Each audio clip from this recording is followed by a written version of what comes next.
I'm very thankful that we're able to get together and start off the year together here in the auditorium, so thank you for coming. We got a great day today planned for you. I'm going to talk a little bit about 5-10 minutes about our day and why we're here, and then I'm going to turn the mic over to our keynote speaker for the morning, followed by a work session this afternoon that we'll be working alongside with you. But welcome back. I hope everyone made it through yesterday's storm. I know some of us had difficulties getting here and some flooding issues, and it just wouldn't be a typical year if we didn't start with something like that, right? But I think we've proven last year especially that we are resilient and we can make it through anything, so I'm glad. So welcome. It's Friday. That's very good. And I'm going to start with that because I am super excited for many reasons about today. But the first reason that I'm really excited, can anyone guess? It's my birthday. It's Kathy Hull's birthday, yes. Kathy Hull. Happy birthday, Kathy Hull. It's 23 years in the district, right, Kathy? Yeah, I'm only 23 years old. I can't believe it. It's amazing how math works, yes. We're going to talk about that today a little bit, yes. So, no, that is one reason I'm happy, but the other reason I'm very happy is this. 5-day weekend, right? You've earned it. 5-day weekend. In all honesty, I think when we looked at the PD schedule to open the year, that was one thing I noticed right away, and I thought, wow, Friday would be the perfect day to really get together, talk, learn together, work together, because you're not having the stress of having to meet students tomorrow morning.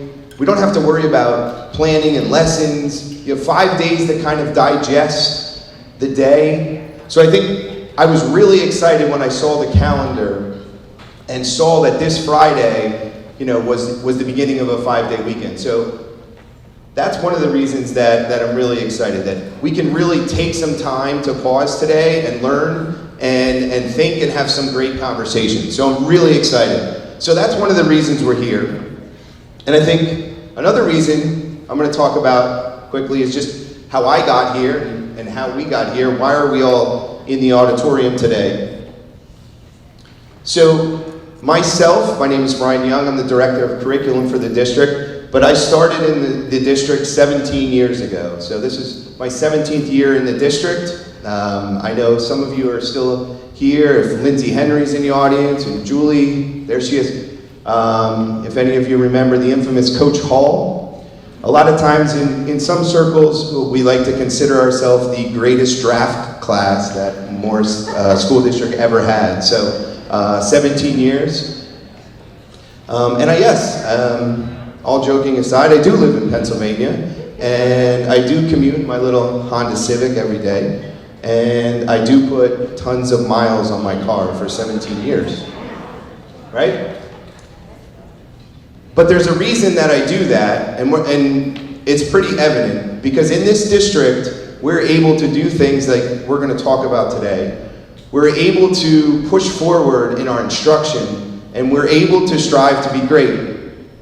I have a family of educators, parents that are teachers, aunts, uncles, and when I tell you that they're years behind us, no Pennsylvania jokes there, they are years behind us. So that's one of the reasons that I continue to do what I do, because of the opportunities that we have. So here we are today, and I used to be sitting there not too long ago with you in this auditorium at the beginning of school, hoping and praying that whoever put these days together didn't invite an outside guest speaker, right? We always said that, because we knew that was going to be a wasted day. Sorry, Myron. We were going to tune out, right? We were going to online shop, we were going to have our phones out, and there's no one that's coming in from the outside that can tell us how to do our job better than we know how to do it, right? So, no way. Not going to happen. If I'm ever in that position to plan one of these days, I will never do this to you. So guess what I did? You did it. I invited a guest speaker here. Right? And not only did I invite a guest speaker, but I went to Canada to find him. Yes, Canada. And then once I found him in Canada, I said, oh, I better spend my summer on figuring out how to develop a day to engage everyone that's going to be here with a speaker from Canada from the outside that I said I would never do. And here we are today. But really the truth is, this is not a random day, it's not a random ask, there's not someone that we just picked out of an educational consulting book. This has been years in the making. We've done a lot of work over the past 5 years in PLCs, in our departments, in our school buildings, surrounding, for one, this text that the author is our guest speaker today. And other texts, and other readings, and other research, but specifically this one. And what we started to do years ago as instructional supervisors, we kind of were doing a lot of research. We really dove into this book. Like, wow, there's some really great strategies in here. There's some really good answers. And this book wasn't some philosophical theory on grading and assessment. No, this book was from a teacher that had real strategies that worked in the classroom. And that's, I think, what I took to so well. So what we did do is I did buy a copy for all of our PLC groups. At the time, it was our science PLCs. And we kind of dove into it together and started implementing some of these strategies. Started developing unit plans, learning targets. At FMS, we started developing task lists that help students work their way through units. And it continued. So this past summer, new book out, Giving Students a Say, which 300 copies are sitting in a box waiting for you as a welcome back gift. We spent the summer on Zoom sessions, administrators. Last Friday we had 70 teachers together watching Smarter Assessment in the classroom, where we took a visit into a few different classrooms with Myron and really had a great Q&A. Session was supposed to be over at 11:30, kept going an hour later, and I think it could have went longer, but it was a really great dialogue and great discussion. So we're excited. And I think why, because I know there might be some chuckles here when you see that grade book, right? We remember those green grade books, all right? And we traded those in for Excel spreadsheets, remember, and Canvas, and all these things that we use to try and calculate this. Now, I'm just real quickly going to show a learning standard from the Next Generation Science Standards. And the reason I'm showing this is because this really started our shift in instruction in the science department. And if you notice the standard, years ago it used to be list the stages of cell division, or list and describe the steps of the cell division. If you notice the words that this standard starts with, use a model to illustrate. Is there one right answer to that? I don't think so. Is there one model? No. Use a model to illustrate. Here's another good example. Make and defend a claim based on evidence. Okay, what the standards are asking us to do now is very different than what we did years ago. And we know as educators, our job is to teach and assess the learning standards. So that's really something to think about. And this is what science education at Morristown High School and FMS looks like. It's very engaging, it's very active, right? We're hands-on, collaborative. And what we struggle with as educators, and here, assessment, is how do you assess that now? That's where we're at. How do you assess this? Because I don't think you can put a percentage or a decimal on this type of learning. And that's the challenge that we're at, is how do we assess student learning? Because that is one of our responsibilities as educators. How do you teach student growth and mastery of the learning standards, or continuum mastery? So we take this in our classroom, and this is what we do now, some of us. We add this equation, part, whole, times it by 100, put points on it, right? Then we add a formula, percentage, plug it into a calculation. Then we add, there's categories and percentages for each category. Then we convert it to a letter grade, right? Then what do? Wait, we're not done. Because then that letter gets converted into a point system based on the hours and the course, and that point system then is plugged into another algorithm, and then you get the almighty GPA. Miss Kemp? Total sense. Exactly. And she's absolutely correct. To some of our students, that makes total sense, and they know how to solve it. Mr. Colonial, Ms. Kemp, I don't know if I can solve that, right? And that's why we're here today, because this is what happens. That is what happens. That is what happens. And this is what happens. Because we can't solve that equation. And we can't figure it out. So here we are today, doing what I promised I would never do. And I'm just going to ask that you challenge yourself today to find other methods of supporting your students. You challenge yourself, and a big thing is you trust. You trust me that I wouldn't be wasting your time. Because if I didn't think that this person I'm going to bring up to the stage was valuable for us, this would not be happening. So that's what I'm asking of you today, and I'm really excited. So I'm going to leave this up here.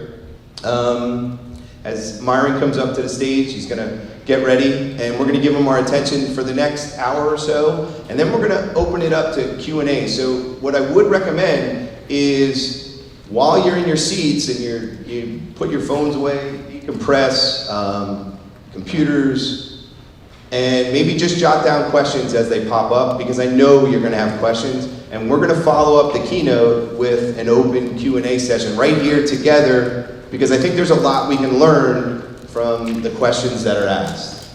So as educators, our most enduring legacy is in the relationships that we form with our students in our care. And in this area, our approach to assessment can make all the difference. So thank you, have a great day, and I'm going to introduce Myron Dueck now.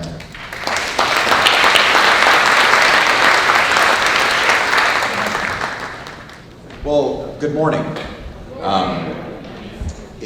It's indeed a pleasure to be here. I was gonna flick through the calendar this morning to see how far back I had to go, but March 13th, I believe, I was in Ecuador with my daughter, waiting for my wife and son to join us for spring break. I was there at an education conference, and that is the last time I traveled outside of Canada to chat with some people. So this is pretty special today, and it's an absolute pleasure to be in Morristown. I was walking to get a coffee this morning, just by myself through the park. You have that green space in the middle here, right over here, and I hear Myron, and I'm like, that's kind of weird. It's Mark driving along and waving outside his car. So I knew I was in the right community, the right area. So that was good. So I was visiting a school group in Calgary, Alberta. When was it? Wednesday. And get to my hotel and turn on CNN to see what's going on.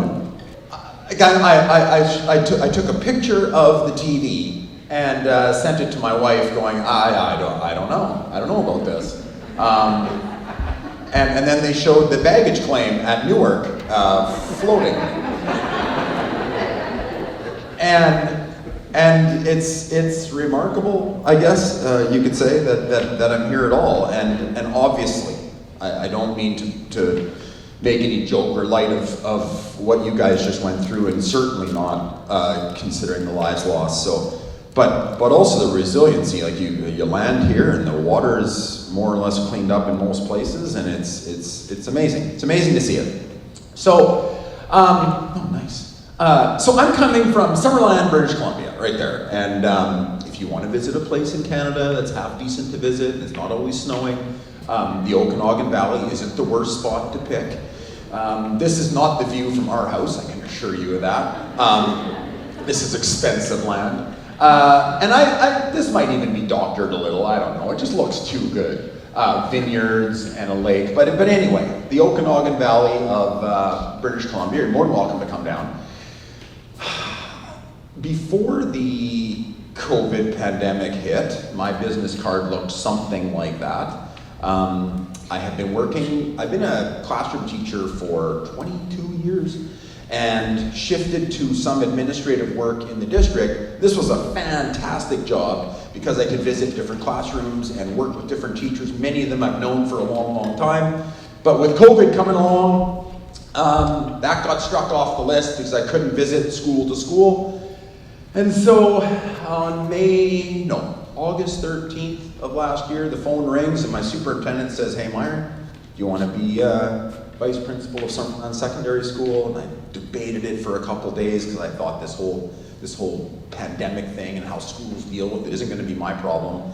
And then I said yes, and the next day they said, "Oh, sorry, we forgot to tell you, do you want to co-teach a leadership class?" And I was like, "That's dirty pool. I mean, you could have mentioned that before the job offer."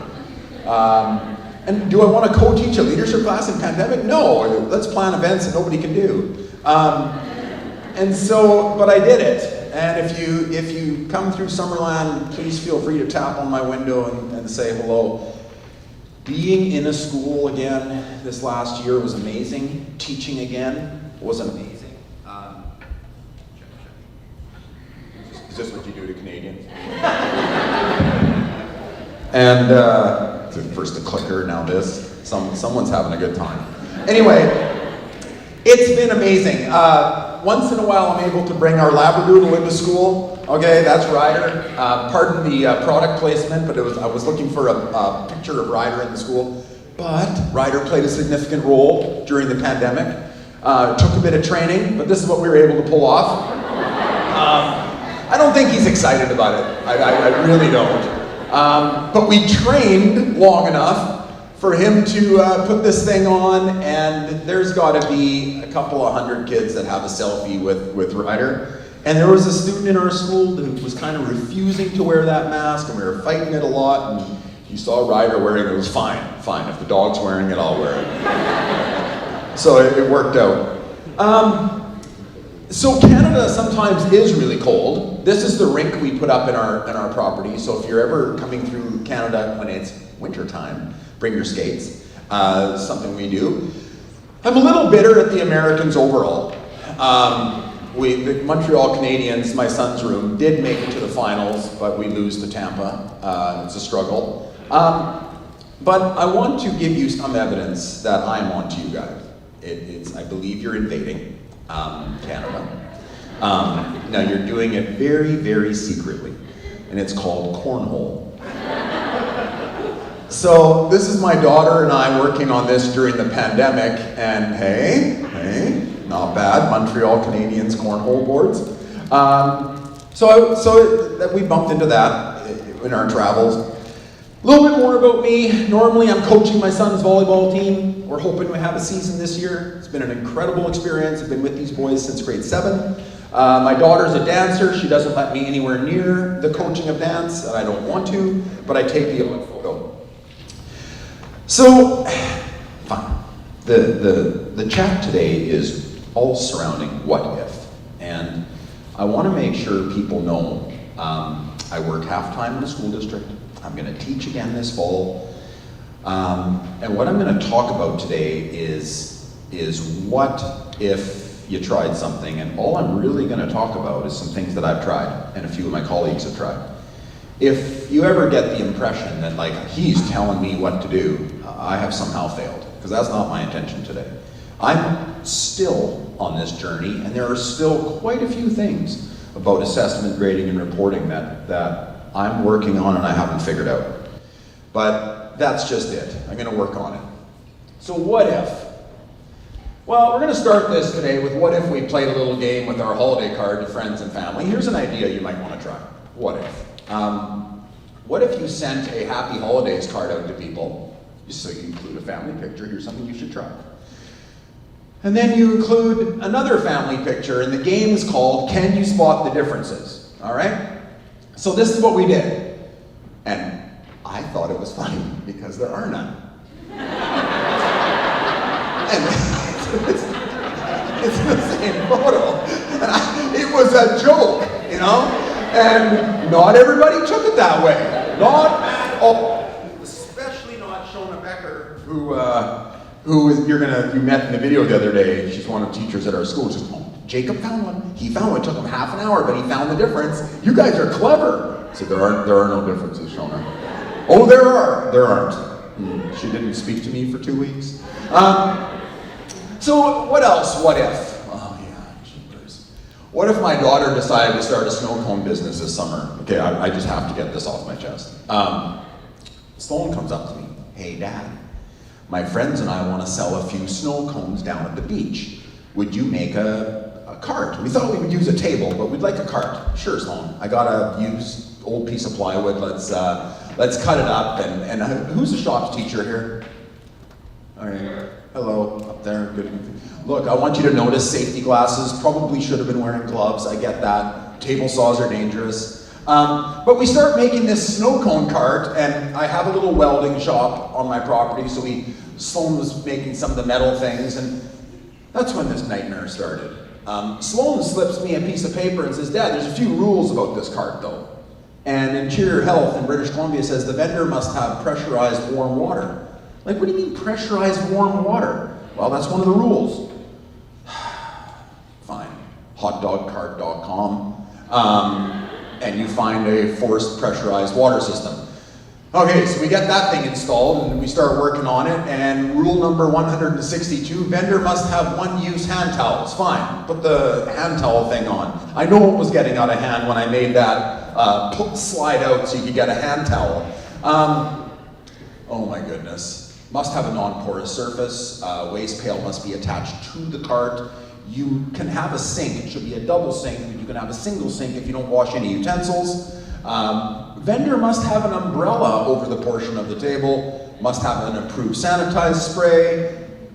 Then this one came in. Vendor must have a brand new designated hose. It's like we have about 5 garden hoses, 10 of them. No, it's got to be a brand new one. Okay. So anyway, this is the snow cone cart. Yeah, and we're making snow cones, or my daughter is, but my favorite photo of the whole experience was this one.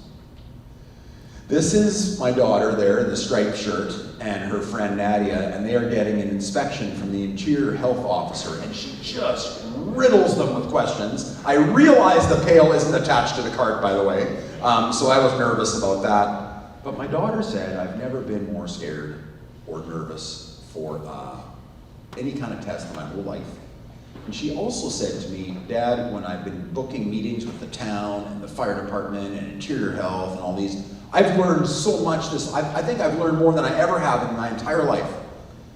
And that's what's really got me thinking. It's got me thinking about how can this experience that Sloan and her friends have gone through be something that all kids can do. And this is what I'm heading into the school year for my own school thinking, whatever we're doing around some of our business classes and some of our entrepreneurial classes and the radio station you guys run here, that's the stuff that's got my attention. So anyway, one really nice outcome to this is I have a new best friend forever, and it's Kevin at UPS.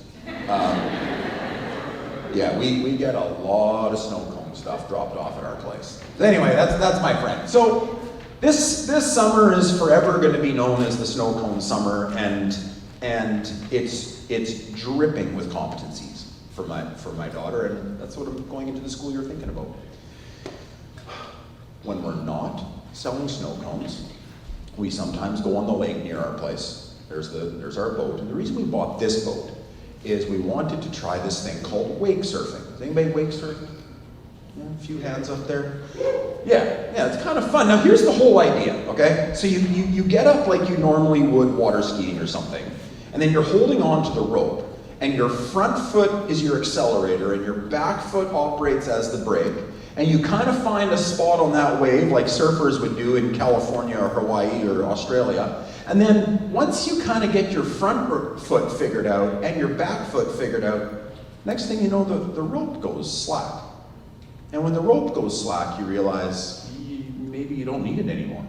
So whenever you're teaching somebody to wake surf, you go, okay, throw the rope in. They're looking at it, and the rope's gone slack. Look, you don't need it. Throw it in. So I'll let my son demonstrate from when he was a little younger.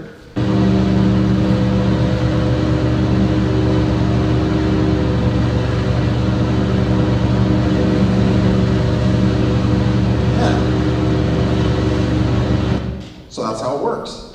Now I'm going to ask my daughter, when she was young, to demonstrate what happens when most people throw the rope in. So you say, what's your name?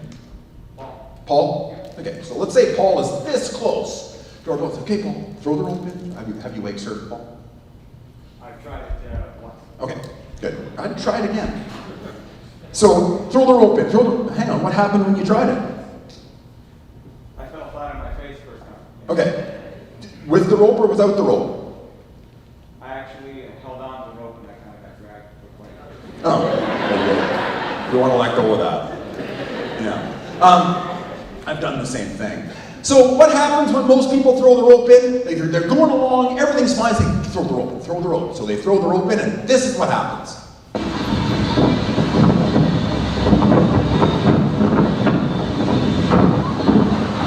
Yeah. So, but normally it happens right away, because the second they throw the rope in, something just changes, and they lose the confidence, and the board goes under.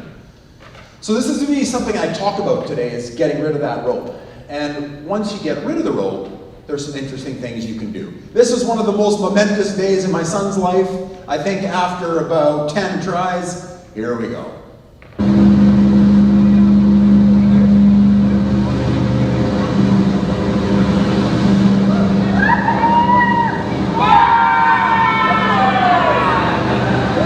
I think he's excited about it.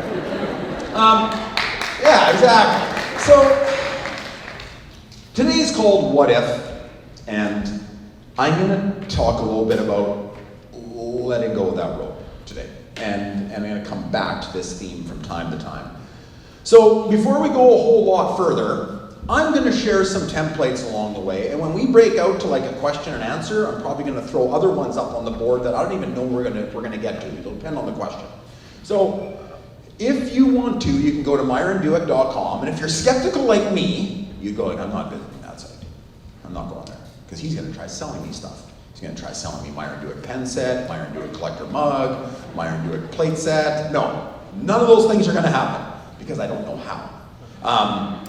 And it also annoys me greatly when I go to a conference or somewhere and someone says, visit my website, get this free. And then they start harassing me with things to purchase. So I will not contact you at all. You will not get any emails. You can go to MyronDueck.com, resources and tools, and you may have to scroll down after a while because I'm going to add other dates to my calendar, but if you go click on Morristown, September 3rd, 2021, and you click on templates, you are going to go to my Dropbox site, and you're going to have Word and PDF examples of the templates that we share. Okay? You're going to have them. And look, I'll leave them up there for a long, long time. Because every time I take one down that's like 4 years old, I get an email from someone, why'd you take them down? It's like, well, they've been up there for 4 years. Yeah, that's where I access them. Okay? I'll leave them up. So, what if? What if a single conversation just made me question just about everything? I'm teaching leadership at Summerland Secondary, and Ryan is in my class. And Ryan comes walking in one day before class, and he reaches for his phone, and he says, hey, Mr. Dueck, check it out. I'm buying a van. It's like, huh? Sweet van. I said, yeah, van. It's Volkswagen. They've new upholstery. Engine's been redone. There's got to be some Volkswagen enthusiast in here who tell me approximately what year that van is. You might have heard up there. 74. Who said 74? What's your name? Ari? Yeah. So Ari, you walk out this morning saying to someone, I think today's the day. I think today is the day the Volkswagen goes up there and I'm able to are you a bit of an enthusiast? Maybe like a whole van living situation. Okay. So there it is, 1974 van. You'd like one? Well, so Ryan wanted one also, so he's about to buy this van. I said, oh, so you're going to purchase the van? How much is it? $12,000. I said, like your parents made of money, or no, I'm gonna buy it, but not really. I'm gonna trade my existing vehicle off on it. I go, oh, what vehicle is that? He goes, well, I'm gonna trade my Land Rover off on it. I said, that's your Land Rover in the parking lot? Yeah. Okay, so your parents bought you that? No, I bought it with my own money. I said, your own money. You're in grade 12. Yeah.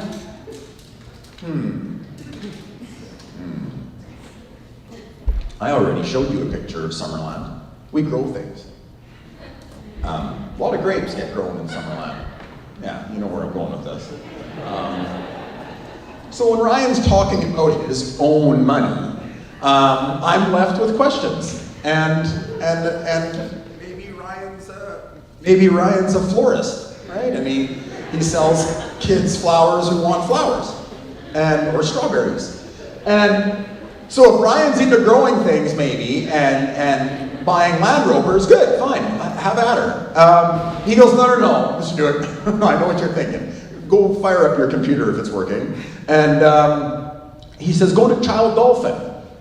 And I said, so I went there and came up with this on YouTube. I go, what is this? He goes, well, that's me. What do you mean it's you? I'm Child Dolphin. Hey, Ryan, while we're here, what's with the 49,000 subscribers anyway? I don't understand it. He goes, well, those are people who sign up for my YouTube channel and they just get an update every time I load it up. But obviously you don't have to be a member to watch it. No, we're watching it right now. He says, just click on that and I'll show you what we do. All right, here we go. Hey, what is going on, Dolphins? Child Dolphin here, and I'm here with Mr. Mitch in No Russia because he is busy filming another video. Hey guys. Mitch. Hey. So what's going on, man? You know what? I'm kind of lost. Like we've never done a video together, you and me alone. I know, it's kind of like, what now? We're lost. We're damn well lost. Is what we are. I'm glad you took the intro because I wasn't taking it. I didn't even know what was happening. I was like, instinct, out of here. Nice. So we promised you guys a raid last time, and here we found one. We film this every day. So this is. I said, hold on a second. A couple things you said there. So we promised you guys a raid last time. Promised whom? I said, well, there's kids who write us and they ask us to show us something on Minecraft. And I said, and you film this every day. You kind of laughed. He goes, yeah, we put our backpacks on our backs and walk down the street to my place after school. We sit down and play for half an hour. And we record it and upload it and have a few laughs. Yeah. Huh. I said, so, he says, listen, I gotta go to math. It's bugging me. So I chase him down the hallway. You can call it stalking, I suppose. And I said, Ryan, hang on. He goes, I gotta get to math class. Listen, I can write you a note, okay? Just hang on. I go, what? Tell me more about this thing. He goes, what do you wanna know? Who are the people watching? And that's when his face changes. And he says, well, I've got a 10 to 17-year-old age market. I said, I heard you say we're damn well lost on that video. Like, do you swear? Does YouTube stop you from that? He goes, well, you never drop the F-bomb, ever, because that's when a parent is going to turn and say, hey, turn that off. But if you're a little bit edgy with the lighter swearing, he says it actually works quite well. We get about 800 views a day. You might call it an hour of work. It's kind of fun. And yeah, that's kind of how I got the Land Rover. Well, we're now switching it off on a van. And I said, yeah, Ryan, that's actually why I'm chasing you down this hole. That's the thing I most want to know. What's the deal? He goes like, what do you mean, what's the deal? Oh, he says, like, how's the money work? Yeah, how's the money work? He says, well, I get this, the first time I ever got the notice from the financial side of YouTube, this check comes in the mail. And his dad is there, and he's opening the check, and his dad says, "Are you still doing that YouTube thing?" Ryan goes, "Yeah." "You're not quitting at Subway, are you?" "Yeah, I quit at Subway." He's like, "Ryan, you're not supposed to quit your job." He says, "I did." So open up the letter. There's a check, $5.16. He's like, his dad looks at him and says, "That's why you shouldn't have quit at Subway." And Ryan goes, "Well, I want my weekends to myself. I don't want to work at Subway." I said, "Ryan, time out. You don't buy Land Rovers for $5.16 a month. Okay, it's not my first rodeo." He says, "Well, it's gotten a little better since then." I said, "What's a little better? Like a good month?" "Sure. 10 grand, 12 grand. "What?" And I'm kind of doing the math in my head. He says, "I make about 120 grand a year." And that's just when you question every decision you make. So he goes, "You want to know something else?" No, I've heard about enough. And he goes, I said, "But no, I am morbidly curious." "What?" He says, "I'm meeting with a realtor this week to look at a house." I said, "You're buying a house?" "Yeah, I want to buy a house." "How much is it?" $450,000. Same thing I was doing in grade 12. Looking at $400,000 homes to buy. And I said, you live with your..." He says, "I'm not gonna live in it." "Oh, sorry. Last time I bought a house, I lived in it." I go, "What are you gonna do?" No, I'm gonna rent it out next year to somebody while I drive around in my van. I just need a place to put the money." Yeah. So here's Ryan. I said, I need to record this. Ryan, tell me what you do. I'm Ryan, and I play Minecraft for a living. And I found it weird how playing a video game can make me as much or more as my teachers as soon as I'm getting B's and C's in school. And I think kids really need to see that, and teachers really need to see that it's not all about grades, and I'm successful even though I found a way through the system. Yeah.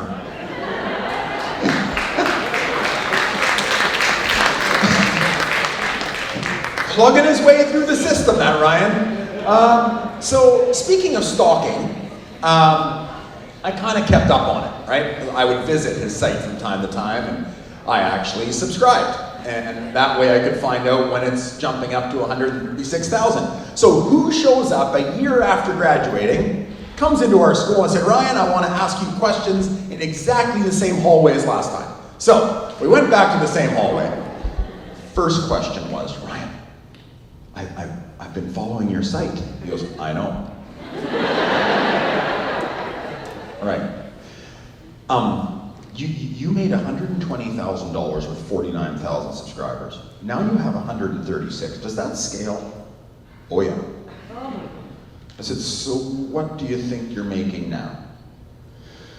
My account said just over 300. Huh. Yeah. And I did share this with somebody, and I was sharing this with a group of teachers just before the pandemic. I was telling them about Ryan, and a woman put her hand up, I believe it was in Tennessee, and she said, "But is he happy?"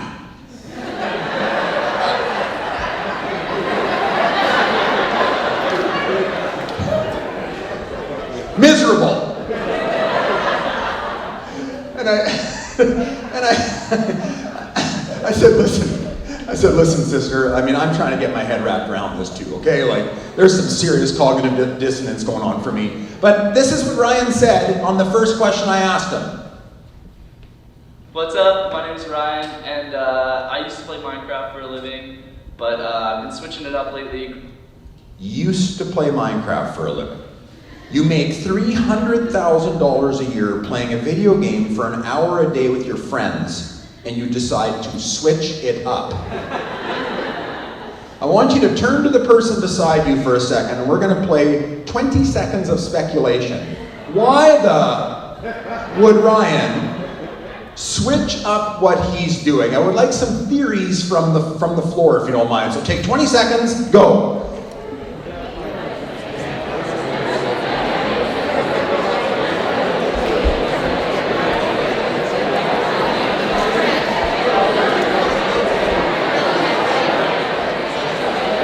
Alrighty. That's 20 seconds. So, Anybody? Theories? It's a game. What's looking at me? Retired. You know when I retired? Say again, sorry. Retired. Oh, he's retired. I mean, it's time to move to Hawaii or whatever. Shut her down. Yeah. Retirement. I have an idea. Bored. Upgraded the game. Have A different game. different game. More popular now. Yeah, something else that's popular. Diversify what? Diversify his following. What do you mean? Okay, new game, new people. Yeah. It's the other way around. Same people, new game. Same people, new game. Explain. Older demographic, keep your customers. Changing demographic. You came locked and loaded. Changing demographic. I like it. Renting out the house that he bought as an Airbnb or something. Yeah, get into real estate. Buy another one after that. Filming his travels and uploading those. Were you following him? Because it's interesting you bring that up because that's part of what happened, what ended up morphing. So, you know what, to be quite honest with you, it's kind of a concoction of all these things.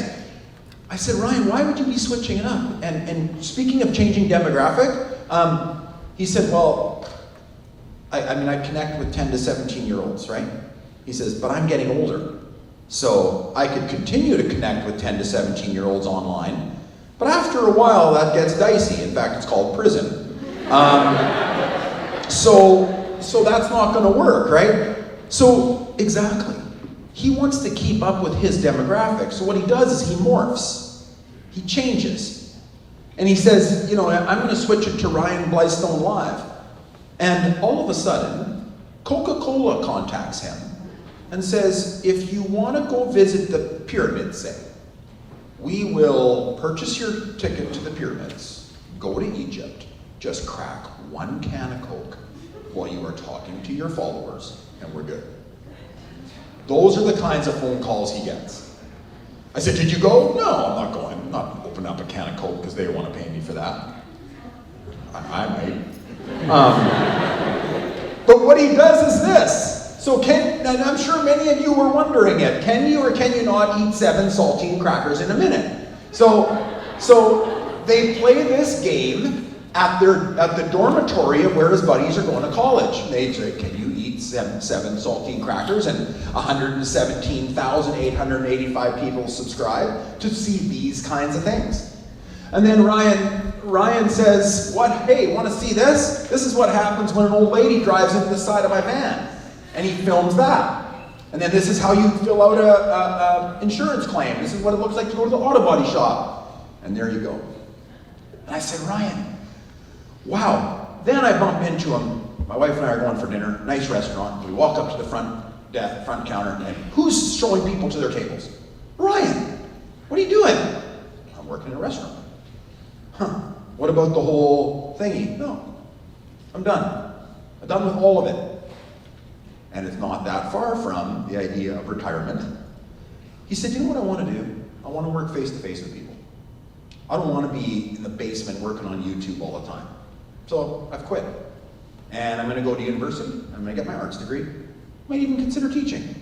So the lady who said, is he happy? She's not that far off. She actually has a point there. This is what's happening with Ryan. But I guess, I don't know where this takes your thinking, but it takes my thinking to Ryan has made more significant career changes and life decisions before he's 21 years old to the kind of guts it takes me to make a change and to look at what's changing. If his demographic is changing, then he changes.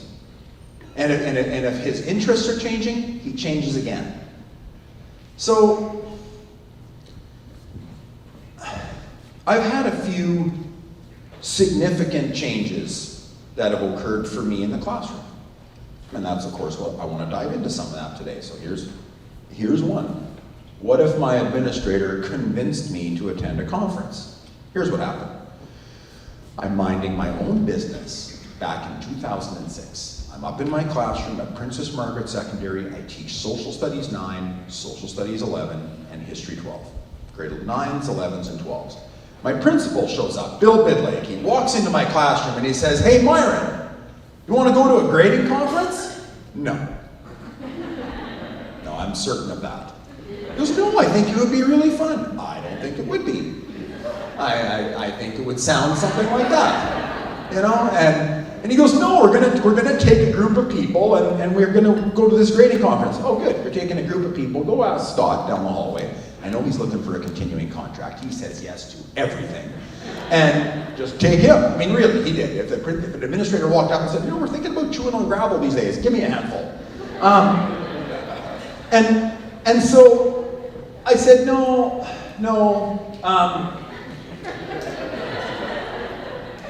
I don't want to go. I'll put it to you that way. And he said, "No, it'd be good." I said, "Listen, I just told Tracy, Elijah's really young, Sloan really young at the time, I'm coaching volleyball. I'm not going to go to Portland for a weekend to some grading conference. I don't need it. I'm teaching grade 12 level classes here. I don't need any of this. So have fun." He goes, "Well, that's really too bad for you." I said, "Don't worry about it." "No, it's too bad for you because we've got Trailblazers tickets and there's talk of a group up." Oh, that changes things. Let me go home and talk to Tracy about maybe going away for a weekend. So I said, "Let's chop off a little bit." Sorry, he says, "Fine, I'll go." So I'm sitting at the back corner of the Marriott Ballroom. And I'm sitting there at this conference, and when Brian said this morning that you know, you might be online shopping, I think he was talking about me because I was on my laptop checking out furniture on IKEA. And we're looking at an armoire and all these cool shirt systems and the way you hang a hanger off the corner there. And I'm just thinking about tonight, am I going to start with the lager and then move to the stout? Or how am I going to strategize this? And somebody beside me says, "Hey, wait till you hear Rick Stiggins." "Rick who?" He goes, "This keynoter at this conference." And listen, I didn't even want to be at this conference. I didn't pay any attention to who's speaking here. Rick Stiggins takes the mic. There he is. And he's, this is an actual picture from that very conference. And I'm on my computer and he says, "Hey," and he's a really loud guy. He goes, "Can your students answer 3 questions?" I was like, why are you yelling at me? But that's Rick, and I would say it if he was here. And I said, "Fine, buddy, I'm gonna shut my computer for a second and you got like 30 seconds to grab my attention here. Go." And he said, "I wonder if they could answer this. Where are we going with our learning? If you know where you're going, like let's say I'm heading over to the flag there, and would you sometime along that journey be able to say where you are now?" So, I'm here now. And then his third question is, do you know how you would close that gap? I wanted to get all the way to there, but I didn't. So now I'm here. How do you close that gap? And I turned to the person beside me, Cindy, our learning assistance teacher at Princess Margaret Secondary, and I said, I swear to you I did, "If he's talking about retesting, I wish I had never come to this conference, beer or no beer. Wish I wasn't here." And I said, "I do not allow that in my classroom. I'm really uncomfortable with this conversation right now." So, this is what happened though. I couldn't quite get those questions out of my head. And I said, fine. I bet you we can do that first one. I'm not going to closing the gap, not interested in that. But where are we going? So, that very next Monday at Princess Margaret Secondary, I cracked open my notes from the conference. I had asked Rick, "So how would you do this? How would you start this?" And he said, "Well, we've done some work on it. If you want to help your students know where they're going, do this. First off, figure out every single thing they need to know for a unit. Like, Myron, what kind of facts, what kind of details, what kind of concepts do you take?" Okay, fair enough. "And it's going to start with a certain set of verbs." Things like that. What do you need to classify? What do you need to define? What do you need to explain? I said, "Yeah, I can do that for a History 12 unit, for sure." Okay, so the next section is going to be reasoning. It's what you're going to ask your students to do more with the knowledge than just explain or define. And it's going to start with verbs like that. It's going to, justify, appraise, argue. The bottom one there you might see, to what extent, in history was one of my favorites. And He said, now there's a fourth section that I would suggest, and that is that you make a section on demonstrate. He says, have you ever taught PE? Yeah. Well, if you're a PE teacher, that'd probably be one of your busiest sections would be what someone might demonstrate. Okay, so construct, design, predict, present, and lastly, whatever your students are going to hand in, whatever they're going to produce, and that can be a paragraph, a video, an essay, a paper, whatever the product. He goes, that's what I would do. And just make 4 sections of those. All right, so this is what I did. This is one of the more recent versions of it, but it's called the knowledge target section. I can define these terms and explain how they were factors affecting the Treaty of Versailles. And then what I've learned to do over time is I put the content pieces in bold, the nouns essentially. Identify, define, list, and describe. I want you guys just to pay half attention to this. I can list and describe Wilson's 14 points. Which Wilson is that? Woodrow. Yeah, us Canadians pay attention to Woodrow Wilson. Something to think about. We care about you. Woodrow Wilson. Now, it's chopped off here. I can explain how the Treaty of Versailles may have led to increased nationalism and what they do there, because we're going to have to remember that one. So here we go. What I did is I put them in I can statements. Rick had suggested that. It makes it a little more personal for the student. Okay. How about taking the standards that you have in BC and transforming those into student-friendly language, like the way you would explain to a student walking into your classroom what they're going to need to do. Do that. It's converting those standards into student-friendly language. Okay. And what I did since then is I paid a lot of attention to the verb. The verb is going to determine the depth of thinking. The noun is going to be the content piece that we're looking at in history. And that's actually a learning standard. Noun. Verb. Usually the other way around. Verb, noun. So there it is. If you are subscribing to Bloom's Revised Taxonomy, understand and remember would be the foundation of that. If you're more into Webb's depth of knowledge, we're talking depth of knowledge 1 and 2. There you go. So that's what I did. Page 2. Reasoning. What I can do with what I know and understand. Now look at that I don't know if you can read that very first one from wherever you are, but it reads, I can assess to what extent Wilson's 14 points are reflected in the Treaty of Versailles. So what I would explain to my students literally is, you know that first page? Those are all the ingredients. They're your milk, flour, eggs, and whatever. And then the second page is what you're going to do with those things. And if you know Wilson's 14 points, and you know what they did with Germany at the Treaty of Versailles, you can make a judgment. To what extent did they listen to Wilson? And to what extent did they not? So, those are the reasoning targets. If you need to argue, present, demonstrate, that's going to go in the skill section. You're going to see the verbs there are apply, argue, justify, and finally, product. We're going to see product a little better here. I can create a reflection, and I've got time machine here. What's a decision that you would make, going back to the Paris Peace Conference, changing it, that would have a better outcome in your mind than what they did at the Paris Peace Conference? And I was chatting with someone really recently around homework. And they said, what do you think about grading homework? I get this question all the time.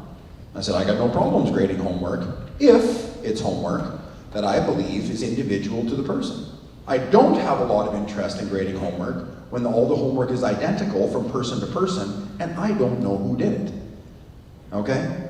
I mean, I think that's a grand waste of time to grade homework when you're not sure who did it. And if you like doing that on your weekend, say, maybe I said to this person, maybe you despise your spare time, right?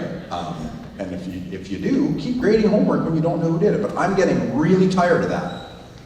So what can I grade at home? I got no problems grading a reflection from our Paris Peace Conference, because one student represents Poland, one student represents Romania, one student represents Palestinians. Some people were on the French delegation, some were in the British delegation, some were in the American. Everybody's experience was a little different. Go home and write your reflection. So it's one way that I began looking a little differently at homework, just while I kind of touch on that. We've now moved up the triangle in Bloom's revised taxonomy, a little further up in Webb's depth of knowledge, and I'm still looking at depth of thinking goes deeper for those verbs, and the nouns are still going to determine my content. And there it is. I said I wouldn't go to a grading conference, but what I designed was unit plans. So there's probably one more piece, and that is this. What's my purpose? And this is one more thing that caused me to think about these unit plans, going, what's my purpose for this? Well, if one of my grade 12 students the very next year rents an apartment somewhere and looks at an insurance policy for that apartment, and somebody says to them, to what extent is your insurance policy going to coincide with your rental agreement? I want to think that when they answered the question, to what extent are Wilson's 14 points reflected in the Treaty of Versailles, I'm beginning to help those students connect two documents together for the kinds of things they may have to face later on. That's what I'm trying to do. Because I don't think it's super likely that they're going to find themselves at the Paris Peace Conference. Unlikely. So I don't know that that's what I should be preparing them for. But we're going to use the Paris Peace Conference to develop greater skills and competencies. A bit like my daughter in the snow cones. It's got to be for a bigger purpose. So I've started to rename my units. It's no longer the Paris Peace Conference unit plan. The topic is, what is peace and is it achievable? That's a bigger question. And I stole that from the United States, the C3 approach to social studies, which starts with a compelling question. A question that's difficult to answer. But you probably have to do some research and study in order to answer it. We're just going to look at the Paris Peace Conference through the lens of, what is peace anyway, and is it achievable? And I'm looking forward to hearing different people's answers at the end of this unit to that question. So, one of the best things about doing this kind of work is that I visit different school districts and people send me something going, hey Myron, check it out. Deborah Allen from Roseville, California sent me this. And she said, look, we look at compelling questions in science all the time. How ethical is genetic manipulation? And we're looking at next generation science standards, so we embed those science and engineering practices, cross-cutting concepts, and we typically look at a phenomenon. That's what we do in science. We triangulate between compelling question, standards, and a phenomenon like dog breeds. She said, but when you were here, I liked this idea of a compelling question, and I really like the idea of knowledge, reasoning, skill, and product, and my students love it. It's just nice and clear as to what we're going to be doing.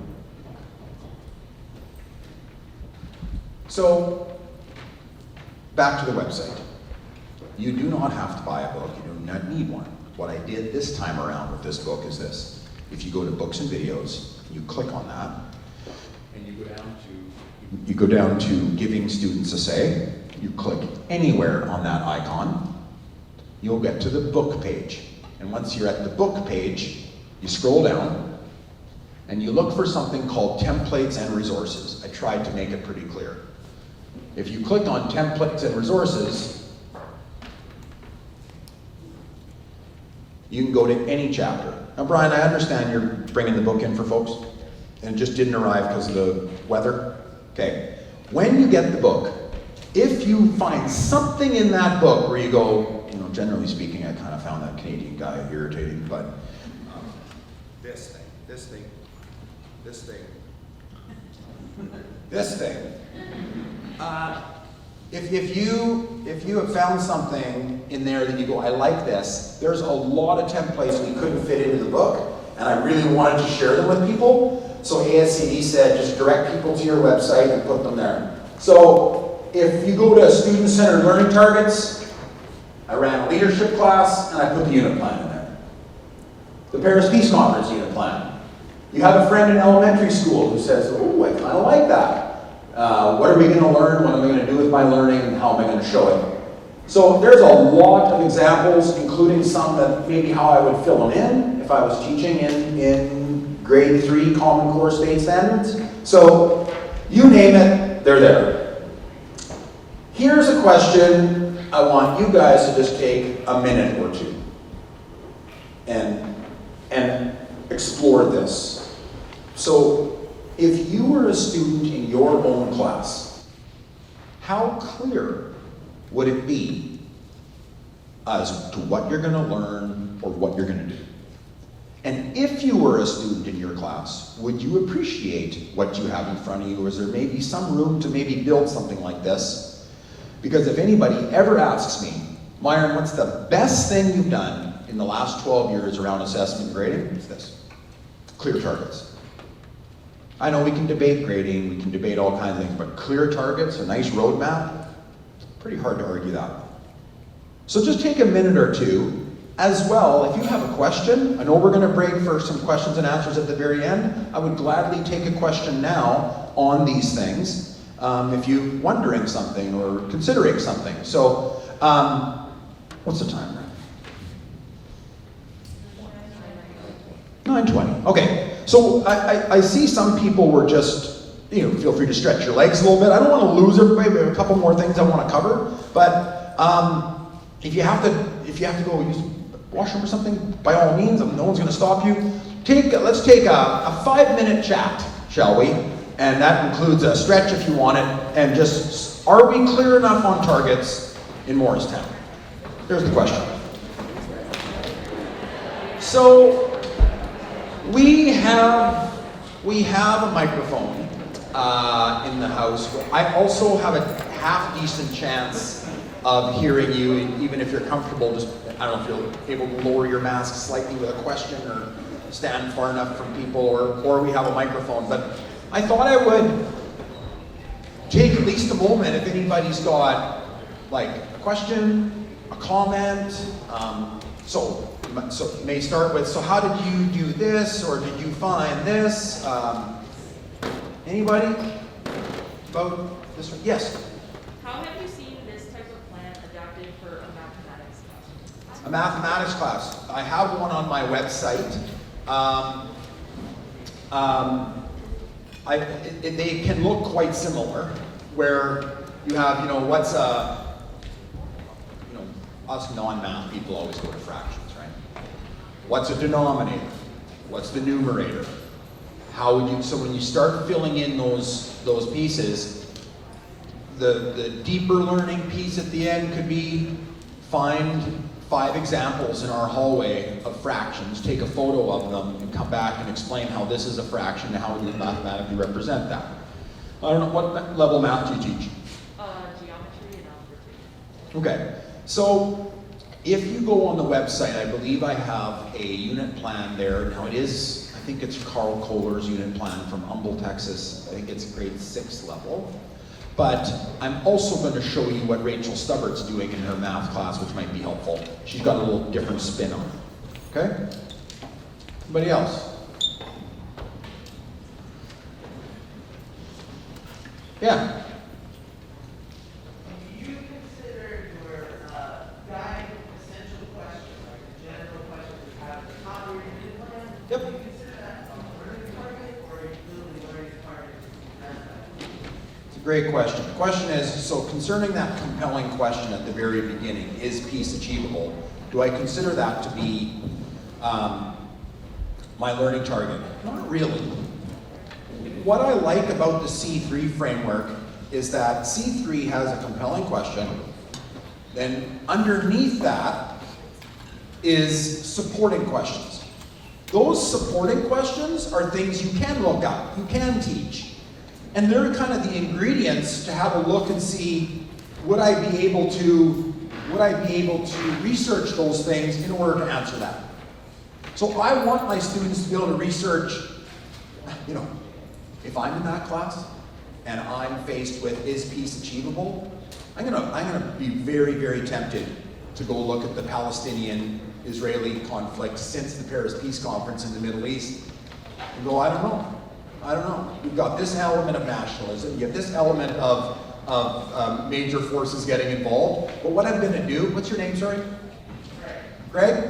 Craig, I'm gonna go pick and choose pieces from what we've done to answer that question. Anybody else? Yeah, there's one here, then I'm gonna go back there. What's your question or comment?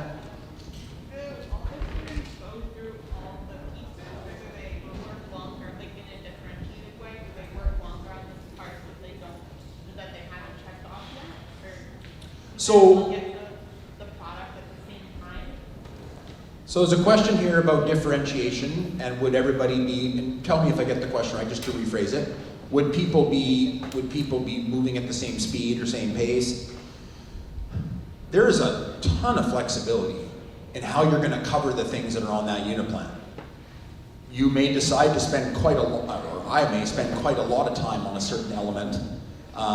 The knowledge pieces are going to be filtered in throughout. I do not subscribe personally to the opinion that some people out there say don't bother with knowledge in your classroom because people just look it up on their phone. I don't agree with that. I think a big role that we have as educators is to help our students sift through the mountains of knowledge and those sorts of things. So I'm going to spend some time on that. My students need to, in a course like this, they need to understand what nationalism is and how is it demonstrated in various ways.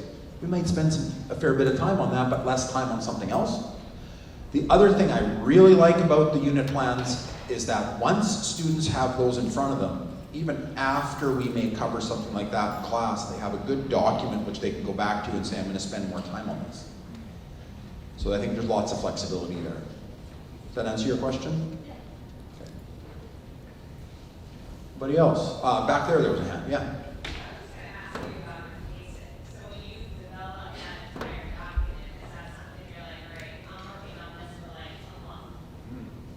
That's a really good question. What you see there with that particular Paris Peace Conference unit plan, or is Peace Achievable unit plan now, that was approximately a 2.5 to 3 week unit. And I know we're gonna dabble a little bit, you guys, in conversations around grading. I can tell you right now that as I was moving down this road, I began grading fewer things.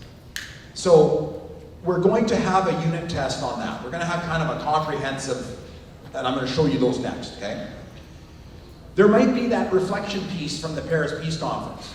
There might be a quiz or two loaded in that unit, but that's about all I'm grading. I am no longer have that clipboard full like what Brian showed of all those numbers.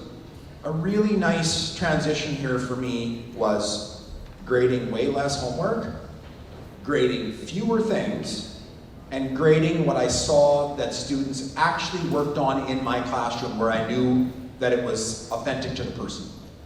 So, I know I threw more in there than your question, but that's about what we would use. And those are 75-minute classes each day for 2.5 weeks or so. Fair enough? Anybody else? All right. So if we're okay moving on, I'm just going to throw another what if up there. And the what if is this.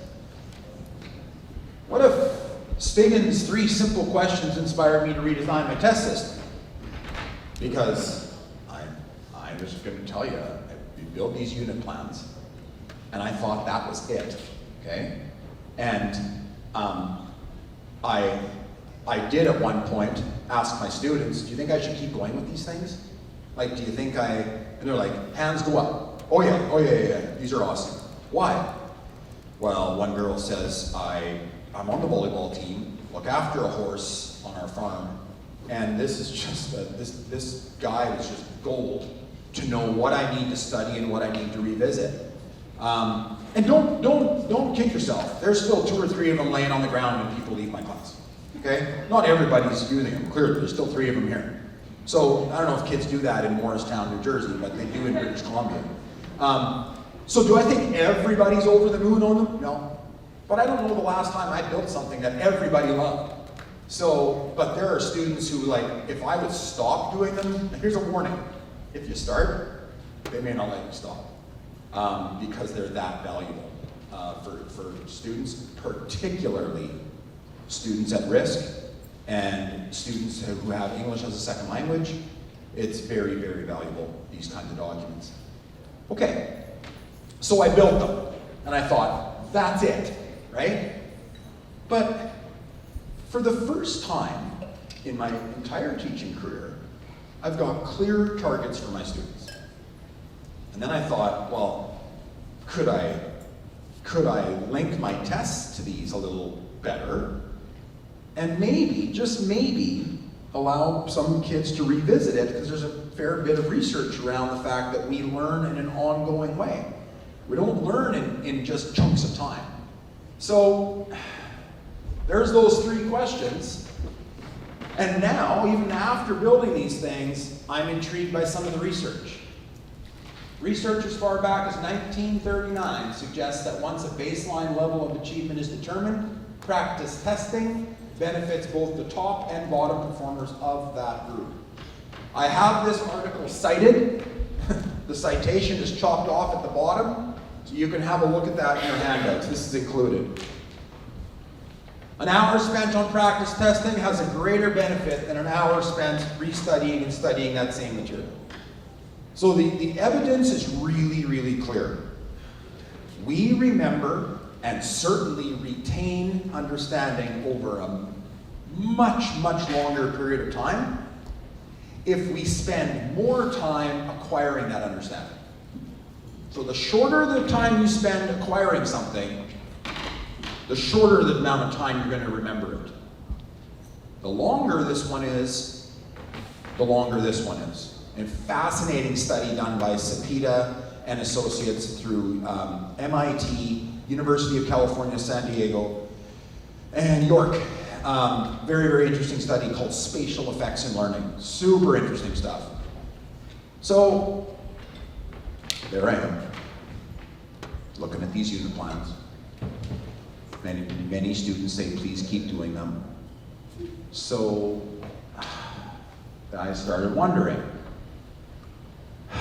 Here's my Paris Peace Conference test. And my test is divided into sections like true and false, fill in the blank, multiple choice.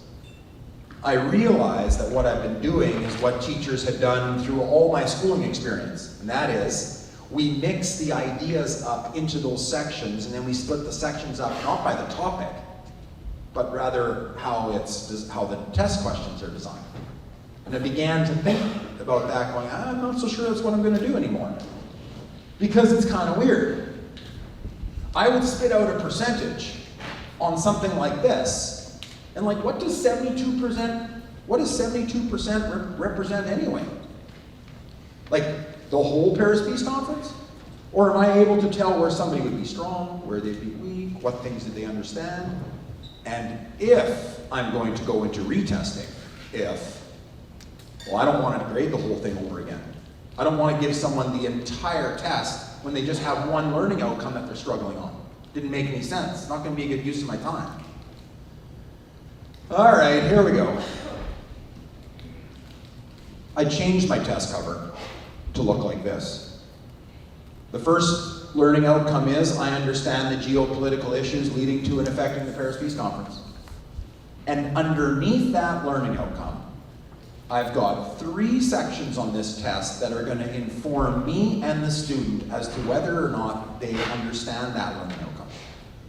So, when we discuss nationalism in that section, that is one of the issues leading to and affecting the Paris Peace Conference, an incredible sense of nationalism. There's underlying problems. Going into that Paris Peace Conference, there were a lot of people bringing an existing issue there, going, we need to resolve this. The Palestinians are saying we got lots of people moving into Palestine and from all over the world. What are you going to do? Meanwhile, Jews coming from all over the world into Palestine are saying we need a homeland, we need a place, and this is our traditional land. So these are the types of questions I would put in that first section. What are some of the underlying problems? So then I can evaluate how national expectations varied. There's a section called the Paris Peace Conference losers. There's the Paris Peace Conference winners. There's the hopeful. So after I do this, now just bear with me for a second. I make one version of that test. And while I am making that first section, I have another document open and I'm making a sister section to that. So what I end up with is this. I end up with 2 versions of each of my unit tests. I design the sections at the same time. Like once my head is wrapped around a certain concept, I build questions for it. Now, the sections have different questions. Like on one of them it could be a diagram, and on one of them it could be 5 questions, but I'm talking about the same general idea. And the key is that they're split by learning outcomes, but the questions are not identical. So if you want to redo one section on that test, you're not going to see the identical section that you just did, but it's going to be on the same topic. Does that make sense? Okay. And then, I don't know if it's the same here in Morristown, but I'm going to tell you how it is in British Columbia. If I walk into my classroom holding a stack of tests, I find I talk quite a bit. I talk a lot. I hold on to those tests and I tell my class things like, all right, so one of the things I noticed on this test where a lot of people did blah, blah, blah, blah, blah. When you get your test back, I want to make sure you look at number 5 because we had some struggles in that area. Why do we, I don't know, does anybody else talk a lot while they're holding those tests? Anybody else going to admit to it? Yeah, I see a few heads on it. Why do we talk a lot while we're holding the test? Okay, I'll rephrase the question. What's going to happen the moment you hand those tests back? They're going to what? Where's the score? Where's the score? The score and ignore all other comment areas. Ignore everything else you have to say. Thank you. So this is occurring in Morristown, right? What do you teach? I found it interesting to put grades online and not on the test when I teach calculus. Okay, teach calculus. Well, I found the same thing. They want to know their score, and they will cease to listen to a single thing I have to say. So here's what I built. When I bring the test back, and I can get into it today, this every single section out of 6. And that's another change I've made, which I love. Everything is graded on the same proficiency scale out of 6. Okay? I no longer have to calibrate my thinking around this question's out of 3, and then, okay, now we're going to go to a question out of 8, and now we're going to go to a question. Everything is on the same scale. I love it.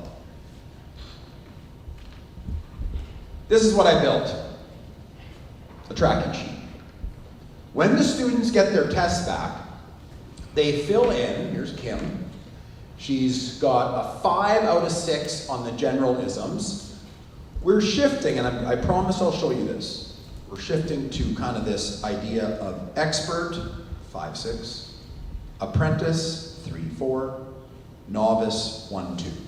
We've been trying it, I should say. Just in our high school, about 10 of us started just trying it. And so Kim is going to put an E there, which represents expert. I'm actually not that big of a fan of expert anymore. I'm leaning more towards sophisticated. You have a sophisticated approach to these History 12 dilemmas. Back to your question, Craig, about that compelling question. I'm looking for a sophisticated approach more than an expert or 100% on that.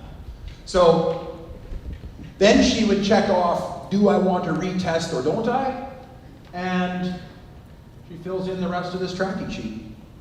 So no longer do students look at the score and toss it, because now there's something they can do with it, and they can request a retest on any one of those sections. They don't have to do the whole test over again. And I think one of the reasons students didn't pay a lot of attention to my commentary before I started doing retests is, why should they? If someone comes up to you and says, here's what you should have done, I'm not going to give you a chance to do anything about it. But what you should have done is, I mean, would anybody spend much time paying attention to that? No. In fact, our human brains are wired to start ignoring that if it's not going to help you in any way. Tune it out. And that's why I think a lot of my students were tuning out those comments when I wasn't allowing them to do something about it. So, they can fill in the comprehensive paragraph while I have their attention. Did you or did you not do the homework that we had suggested? Why or why not? How much time did you spend preparing for this test? And what would you do differently in the future if you were given a retest on this? How are you going to change your behavior? Because I'm going to throw that one on the table right now. If someone isn't really showing up to class and they're not really paying much attention when they're there, and they come up and go, oh, where's that retest? We need to have a conversation about that. Because this can't just be a one-way street.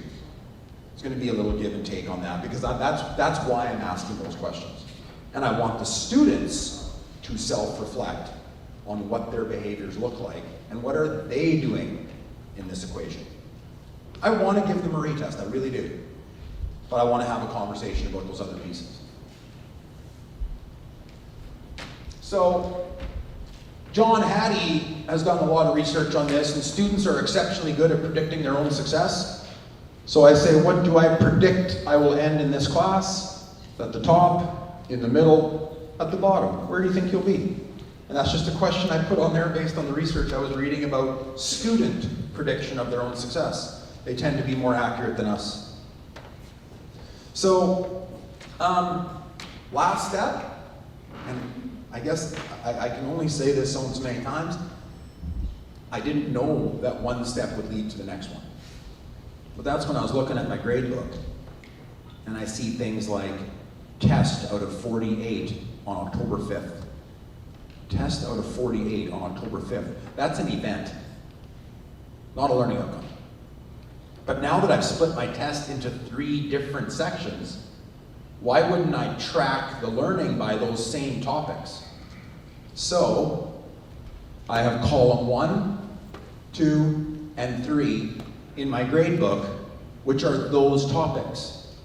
And the handy thing is, when it comes to reporting, section 3 is point of view, bias, and sources. We're going to do that every unit. So now not only do I have that separated, I can track student success over time on, are you getting better at looking at point of view, historical sources, and biases.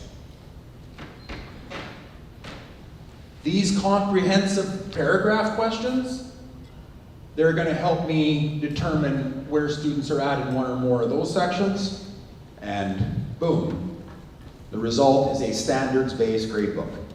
And I had no idea I was going to build one. But one thing led to the next, and that's what I have now. I don't have an event-based gradebook. I have a standards-based gradebook. And it's just a subtle shift to make that happen. I thought it'd be a much bigger deal. It wasn't that difficult. So, that is my retesting system. I just tried to build it from the ground up, and it has worked really well in my opinion. And my students have seemed to like it, particularly at-risk students and very, very high-functioning exceptional students. Those 2 groups like it the most. The very top, and arguably the students who struggle. But I'm willing to take any question from the floor on anything that you might be wondering about. The chances of questions are much greater if I give you a minute with the person beside you to go, what do you think of this? What do you think of this? And in 1 minute I'll say, hey, anybody got a question or a comment? And then I'm going to show you 2 other ways that our high school is addressing ongoing assessment. Okay, don't run off anywhere, just 1 minute to chat. Go. Okay, we can just bring the talking down. It's going to greatly increase my chances of hearing it. You're first. Hi. I sort of noticed it's similar to the International Baccalaureate program, that in-depth learning where they get into the subject matter and therefore retain more information. And like you said, it works for both the higher learning students as well as at-risk students. Okay. Formula. Thanks for the comment. People couldn't hear it up there. The comment was, this person, what's your name? Vanessa Brown. Vanessa. Vanessa was just saying that there's similarities here to the IB program, going a little deeper and asking students to go further into the topic. And by the way, Vanessa, that 6-point scale was inspired by what they do with IB. IB says you don't need 100 levels to report on learning. 7 or 8 seems to work really well at the IB level, and so we kind of stole a bit from that idea. Especially after I visit IB schools all around the world. Some of those IB schools have every single kid going off to university, and there's no talk about percentages until they have to. We might get to that today, but that's another comparison. Up there. When you first started doing this, did you find that your students had enough metacognition to accurately self-reflect on their performance and figure out the why they were doing the way they were doing? And then if they didn't have that, how did you bring them to that level, and how does the time spent on that correlate to the time you're spending on the class content? Fantastic question. What's your name? David Gallagher. David? Yes. Nice to meet you. Nice to meet you as well. So, listen, David, some students have that metacognition and some don't. Everybody's on a little, somewhere along that paradigm. For students who, what I really, really like about this unit plan is you can quickly tell. If you use a unit plan and it's combined with this testing system, you can discover some things quite quickly. You can discover, so David, you're in my class. I might sit down with you and say, David, you actually have really good arguing skills on like when you get to those reasoning questions, but you don't necessarily have a grasp on the building blocks of those things. So I think you got to spend a little more time on the definitions and concepts so that you can embed those in your argument, because you got a lot of talking going on here, and you're a good writer, but there's plenty of fluff there. So you got to bring that in. So what it did is it allowed me to start strategically talking with students about what we were seeing, and with a unit plan right there, you can begin to show them where those things are. So a suggestion for them would be, I would spend a little more time on that first page of knowledge, so you can make the arguments that I know you really, really want to get into on the test or on page 2. What I love about your question, your second part to that, if I can jump over to there, is there's things that came along, David, that I never expected. One of them was there would be students fixated on that retesting piece and spend a ton of time on that while not spending time on the material that we were covering next. So I likened it to a train. If the train is going down the tracks, I sometimes said to some students, you've kind of completely got off at the last station. And unfortunately, I have this course that we do have to get through. So I can't have, like, you're really, really digging into that Paris Peace Conference unit plan. You might see your score increase slightly with all the work you're putting into it, but you're missing out on the USA and FDR of the 1930s right now that we're covering next. So here's a suggestion I have for you. If you want to tackle something a little quicker from that last unit, let's do that. But don't remain fixated back there, because all you're doing is missing out on things we're doing now. So there were some conversations with students about dialing it back a little bit on that retesting piece. And there's a few students that I would make the suggestion, don't actually worry about it at all right now, because you got too much on your plate.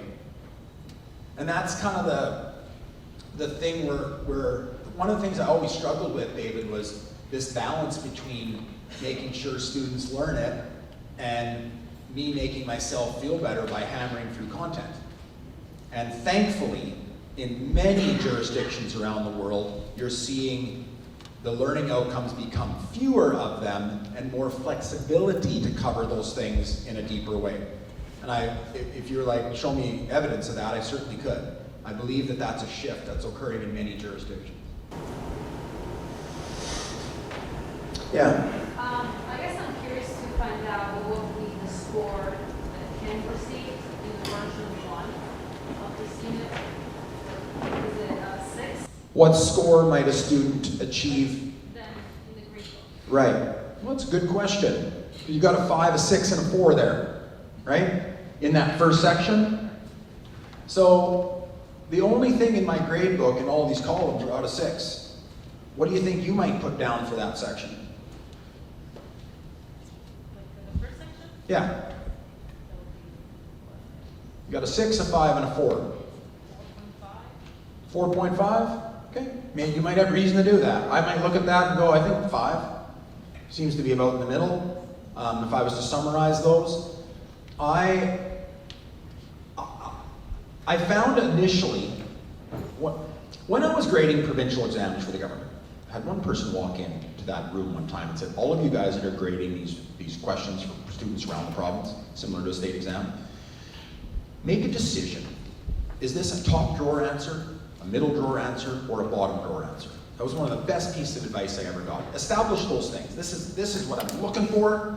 This is really close, quite good. This is off the mark. So that's one of the first decisions with this 6-level scale that we make. And if I look at that section and I'm going to be reading through it, I'm going to make a decision similar. And is this a top drawer overall section? Then I'm going to make it a 5. If I believe it's probably not that top drawer, I might be with you and say a 4.5. I'm careful with the halves, because the moment you start adding halves, you're going to switch from a 6-level scale. Soon you're going to have an 18-level scale. And if you put another couple pluses and minuses around things, you're going to be back to 100 before you know it. And I'm trying to avoid that. Fewer categories increases the reliability of my grading. The fewer, I'll get to that later, the fewer the categories, the more reliable my grading system is going to be. And 6 is a pretty nice number. If it's 100, and here's my point, if it's 100 categories, and you and I look at a paragraph, what are the chances that you and I are going to come up with the same number out of 100? Not that great. If it's out of 6, we have a much better chance of you and I, as English teachers in that department, agreeing on what we're seeing. And I bought into that argument. It took me a while to get my head wrapped around that one, but I believe it now. And that's one of the reasons I'm not as big a fan of the 100-point scale. Yeah? In terms of reassessing, what are some of the parameters that you might place on reassessing? Is there a particular score above which you don't really allow a reassessment? Does anybody get to reassess, or do you allow it more than once? What are some of the parameters? That's a great set of questions. What's your name? Dave. Dave? Okay, Dave, when I first started doing this, I said, anybody who got, I think I picked arbitrarily 75 or 80%. People below that could retest. And then I had a student who got 85 one time, and he walked up, and it was the first time in my life I had a student arguing for 84. Can I get an 84, please? Which would allow me to apply for retesting. I was like, that doesn't make much sense, does it? Okay, then the maximum is going to be 85. And then I bump into my friend Nick, who's an air traffic controller in New Zealand, and I was talking to him about his testing. Nick Burnett lives in New Zealand. I lived there for 18 months. He's an air traffic controller, and Nick said, we can test and retest our air traffic controlling until we can bring the planes in. And they don't ask you how many times you've done it. What we're all aiming for is to be really, really competent at bringing planes in. And as much as I fly, I really appreciate that. So then I got to thinking about this real world. Where in the real world would you want people to demonstrate understanding and not allow them to get to mastery or proficiency or sophistication? If someone can think of a place, I'm all ears. So then I thought to myself, why am I doing that? So then I just made it simpler, Dave. Anybody can retest. You can retest those sections if you want. If you are retesting to full mastery or full score, fine. And life got way simpler after that. Another parameter you asked about, I try to get my retest done around a week from when I got them back so that it doesn't carry on and drag on and someone's doing a unit from a month and a half ago. But cognitive dissonance for me right now around that is there's tremendous amount of research in the value of revisiting things over a period of time. We learn it much better. So it's caused me to wonder a little bit about that parameter, but that's what I've tried to do. How many retests? I typically say 1. People go, well, why don't you let them do 54 of them? I don't have time. I do have to have my life carried on. I'm gonna try to build a robust system. In certain cases, there might be an exception I'll make for someone to do another one. There's something going on in their life, or grandmother died, or whatever. I'm like, listen, you've had a rough go here. Why don't we just visit this another 2 weeks from now? Did that answer most of them? Yeah? This guy beside Dave? Yeah, we were having this conversation that led to that question. And the other part of that question for me is, in the beginning when you started testing this way, did you find that students were thinking to themselves, well, I'm not really going to prepare as much for the first time because I know I can retest? Yeah. Did you run into that? Absolutely. The question, in case people couldn't hear it, is when you first started doing this, did you find that you had some students that were like, I don't actually have to try on this first one because I'm just going to get a second one? Yes. What I did talk about with my class initially was kind of a social contract, if you will. And I said, I have a system that I've built and spent a lot of time building this. So what you're going to do is you're going to get that first test. And if you try as hard as you can on that test, you're going to know the finer things we need to dial in or adjust or whatever on the second one. If you don't try on that first one, and you just use it as a, what do they call it when you're looking at a car and just there to kick the tires? You know, you're not actually serious about buying it. Some people will put in their classified ad, serious inquiries only, right? I don't waste my time. So I put up those kind of ads on my screen in my classrooms. This is why people do this, serious inquiries only. I would like to treat the first test as a serious attempt only. If you show me that you are only going to try on one test, maybe for that next unit where that's obvious you're doing that, maybe that's the only test you're going to get, because you're only taking one of them seriously. So that's the kind of conversation I want to have. And I don't want to do that. I don't want to say you're only going to get one. But I'm trying to have a conversation about what would be the right way to approach this. And for the most part, I've had good success with that. I'm going to show you a system coming up, though, where, well, if you want to do the whole one over again, I guess you could just use the first one as practice. That might actually be your homework. And you're here to do it anyway. So part of me is becoming less concerned about that, actually, if I'm going to build the time to have 2 tests anyway. And I'll show you that coming out. That's what Rachel's doing. Everybody does the first one, and some people do the second one. So you can try or not try, but you're not doing yourself any favors by not trying on the first one. That's good, and I think that's causing me to lose less sleep over that. Does that make sense? Yeah.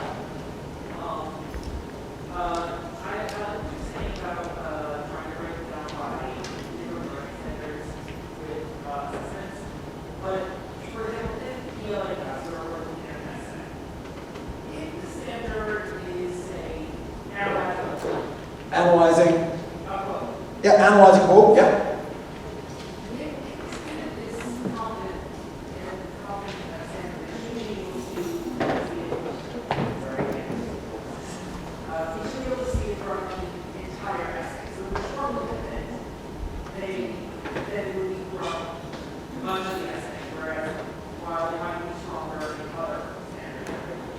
Yeah, so if I hear you correctly, the problem is being replicated throughout the essay. You see it all over the place. Yes, Okay. but if that's the only part of the problem, and there are other standards and articles that incorporate how would you address with a sort of retest or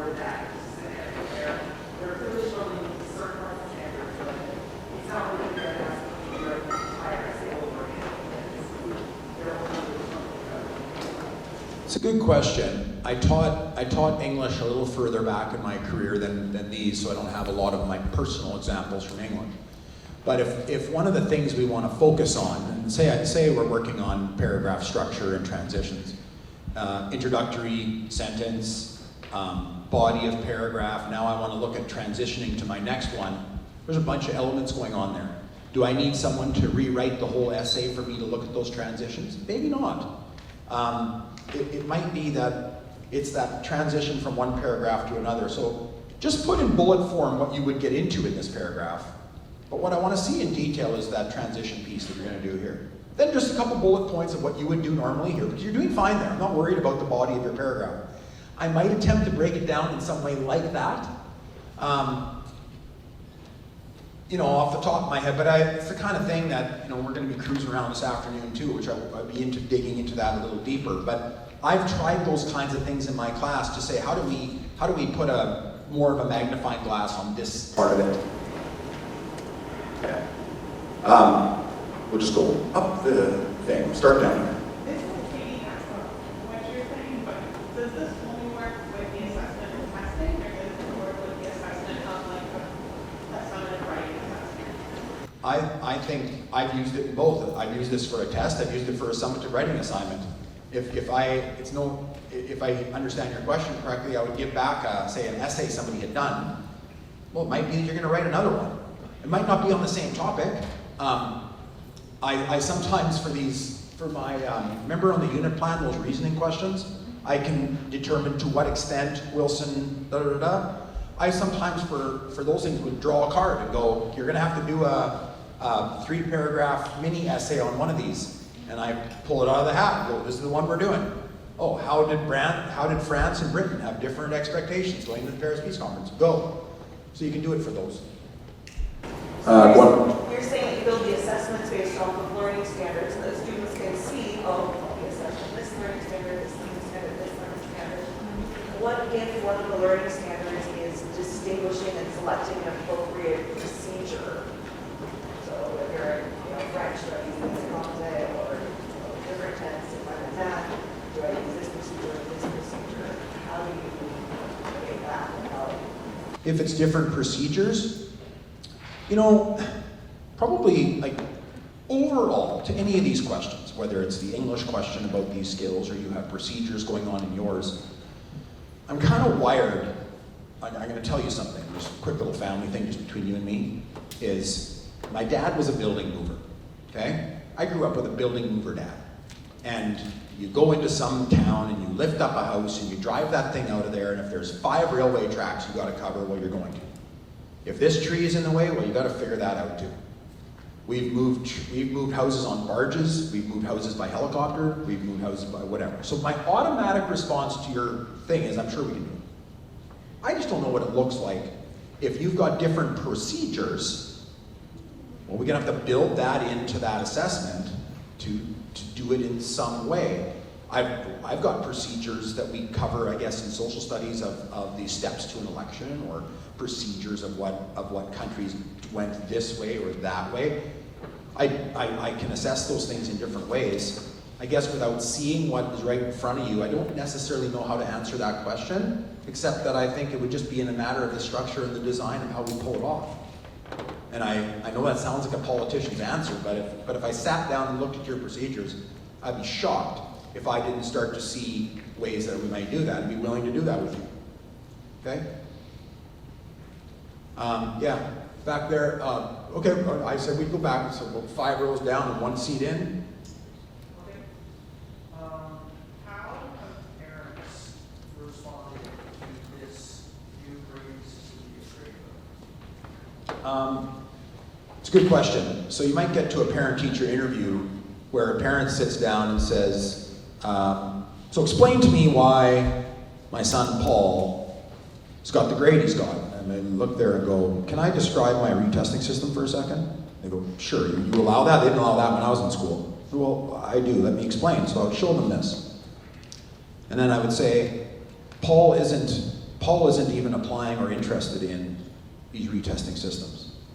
And parent turns to Paul and says, why are you not doing this? Paul goes, mm-hmm. There's kids who answer questions like that.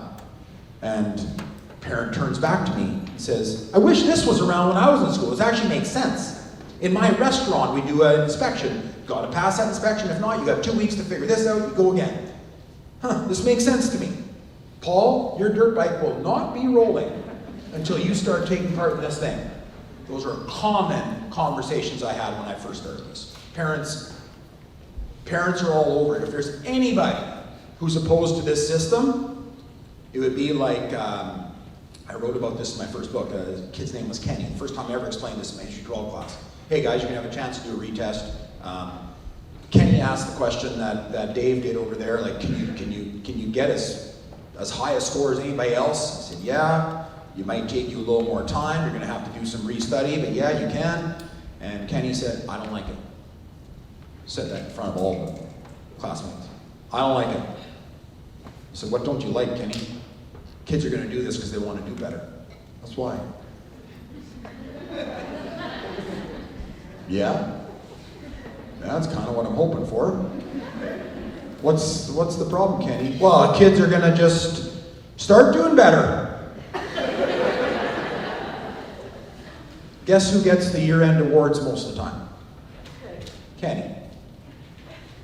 The lords of academia have no interest in sharing power with the peasants. They never have. Okay? If there's any families that might give you a hard time, it's the kids who get it right away, and the system has been benefiting those kids all this time. And there's two problems with that. Some people take a little longer to figure something out. And the other problem is, when you take a little longer to figure something out, you learn it better. So there's two problems with that argument. So yeah, I've had to deal with that and say, you know what? Show me, I'll send the parent off, show me somewhere out there in the real world where this sort of thing in testing or in trying to show capability is not allowed. Come back and see me. I'd love to see it. Haven't had one person come back yet. Yeah, back there, grade 8 science.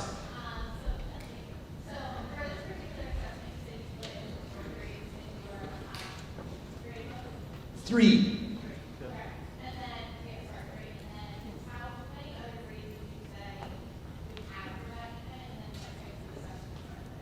Yeah, see, that's a great question. So you've got these three categories. It's possible that for this unit, that's all I'm going to have. Those are the three things we're trying to achieve. Now, I might have a column in there which I might number 1A, which was our first quiz on isms. I want to determine, do you understand the nationalism, imperialism, communism, fascism? We cover a whole bunch of them, because I'll be real clear with students. If you don't know those things, you're not going to be able to carry on a conversation in this class. You got to know it. So we might do an early quiz on that, so that might have its own column in the grade book. But because I have a general isms definition for that very, very first number 6 there, I can reassess that actually on the test. And if a week and a half or 2 weeks later, Brian's in my class, and at that first column I have on that quiz, he didn't do so well, but on his test he is, I'm just going to ignore that number from 2.5 weeks ago. Does it matter that he didn't understand the isms a week and a half ago, but now he does? That's kind of irrelevant. So back to your question then, I'm probably not going to have more than 5 or 6 columns total in a unit. Okay, this is a good segue. There's no hands up in the air. So I want to show you something. What if my colleagues design different ongoing assessment systems? Like some of them look over at mine and go, yeah, I don't know about that. Hypothetically speaking, this never actually occurred. Let's be clear. A teacher walks into my office, I'm a vice principal at the school, and she says, you know what? I've got some folks in my department who do not like the word retest. Hate it. Why? Well, some philosophical thing, something about a test is a test, and by its very definition, it could not be redone because it was a test. So there's no such thing as retest. And that's when my principal, Chris Van Bergic, was sitting there, and he's a math teacher, and has contributed to math textbooks. He's a bright math dude. He looks over and he says, Myron, what's that Starbucks campaign now where they put that letter in front of something, whatever? I go, oh, the red campaign. Yeah, the thing in brackets or whatever. He turns to the teacher and he says, just put a P in front of it and see what people say. All right, well, go give that a whirl. So she hypothetically goes to her department meeting, and I know we're not into retests. No, we are not. How about pre-tests? Sounds scientific. Yeah, it's a good idea. Right on, pre-test it is. You might remember Rachel from the movie we watched. She's the hypothetical person that may or may not have happened with. And she's got a really cool system. Back to somebody's question over here around, what was your, I didn't get your name, sorry. Brian, I was on last Friday. Brian, yeah. I don't know if I asked her name. Did I ask her name before? No. Brian. This one is the system I'm talking about. And Rachel says, I'm going to give this on Wednesday. It's going to be a practice test. All my students are going to take it. It's going to be just like a real test, same atmosphere. What she got rid of, you might remember from the video, was the active study review, 3 or 4 pages stapled together that she would grade at home. Some kids only got it done after the test was over. It's kind of pointless. So she would grade these tests on Wednesday night. Thursday, they do revision, tackle a problem together with the class. If I can just digress for a second, what a great example of deciding whether something's formative or summative. My definition hinges on something will be formative or summative depending on what I or the student choose to do with the data. I want that to sink in for a second. Formative or summative is determined by what I'm going to do with the data. So, if someone does really, really well on this Wednesday test, they may decide they are not doing this one on Friday. If I, as a teacher, Thursday night, I'm looking over all these tests going, oh crap, I did not teach that. I forgot to show them this one critical piece, and that's why so many people have got number 5 wrong. I'm going to make number 5 formative for all of us. It's not going to be part of this test. I'm going to tell everybody I want to show you something on Thursday that I did not show you, and now Friday you can have another go at it. I just decided, just like that, to make it formative because I'm not putting it in the grade book, into my summative section. So I want to tell you how I have defined formative and summative, and it just depends on what I do with the data. If the data informs us, sends us in a new direction, causes us to redo something, reconsider it, any of those things, it's formative. If it goes into the grade book, into that summative piece, then it's summative. So on Friday, anybody who's not happy with or has reason to do the whole test over again, which by the way Rachel does, she does the whole thing over again. She wants to see all your steps and how you're doing. She says, Myron, I love the way you split yours up, but in math I keep it the whole test because of the way it's designed. I like it much better. Fine, no worries. And that's that. Somebody asked me earlier about what would this look like in math as a unit plan. Rachel's got kind of an interesting one.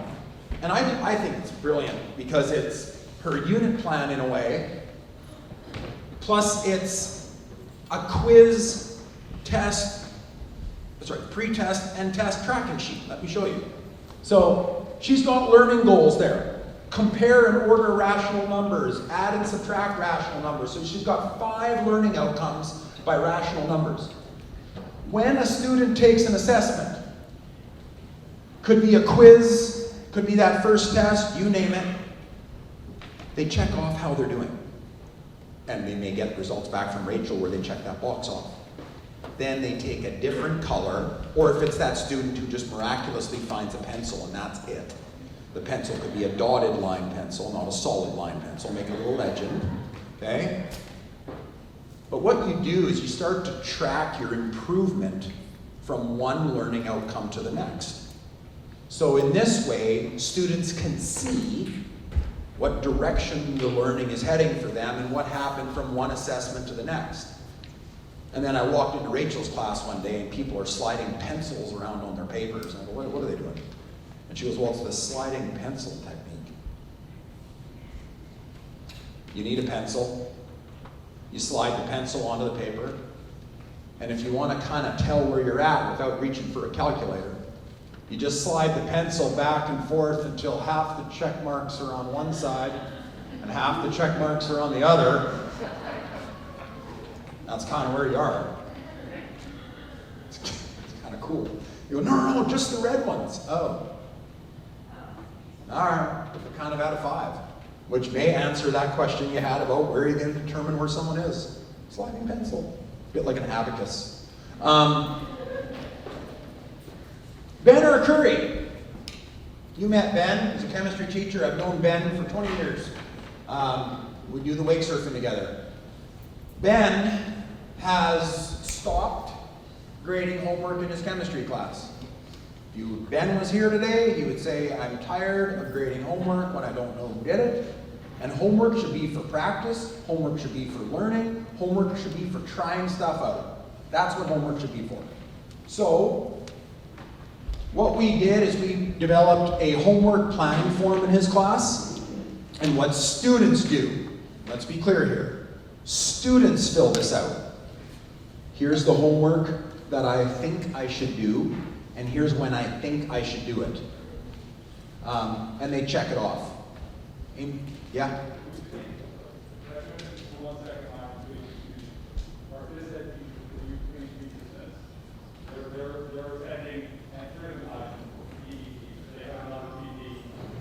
PE teachers are taking off. Okay, and we're coming up on a little break here real soon anyway. Yeah, better check if these are actually PE teachers. There could be some people sneaking out of here. And see some ID.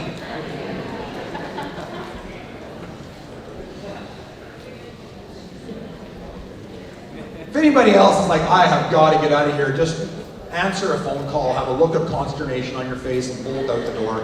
It works every time. Okay. So, hey, just incidentally, has anybody in the room read the book Nudge? Yellow, I think it's got I'm color challenged. I think it's got a yellow cover. Nudge? Yeah. I love the book Nudge.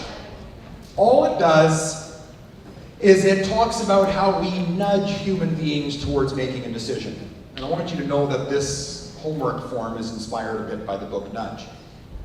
When you go to Starbucks, which I did this morning, and they almost got me. Oh, they came so close. There's these waffle crackers right by the till, and I'm looking at those waffle crackers, and I already have my phone out with the Starbucks app, and I'm ready to charge it. No, not the waffles. Those, by the way, are called nudge items in the industry.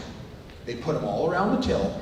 You already have your payment form out. You're already getting a coffee. They just nudge you to make a decision and buy the almonds, okay? This is a nudge item.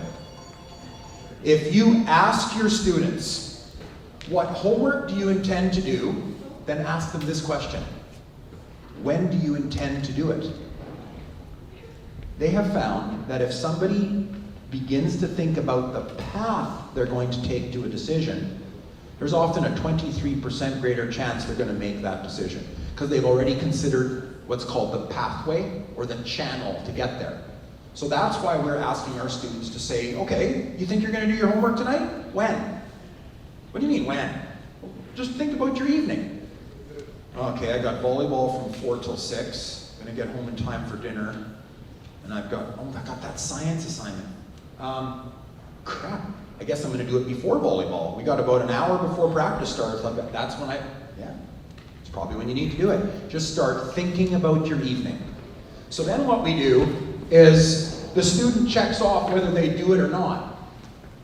And then they might fill out this homework. Did you do it? No. Then they fill out this. Did you do it? Yeah. Once we have the homework tracked, it's really, really easy to do this. Ben offers in-class quizzes.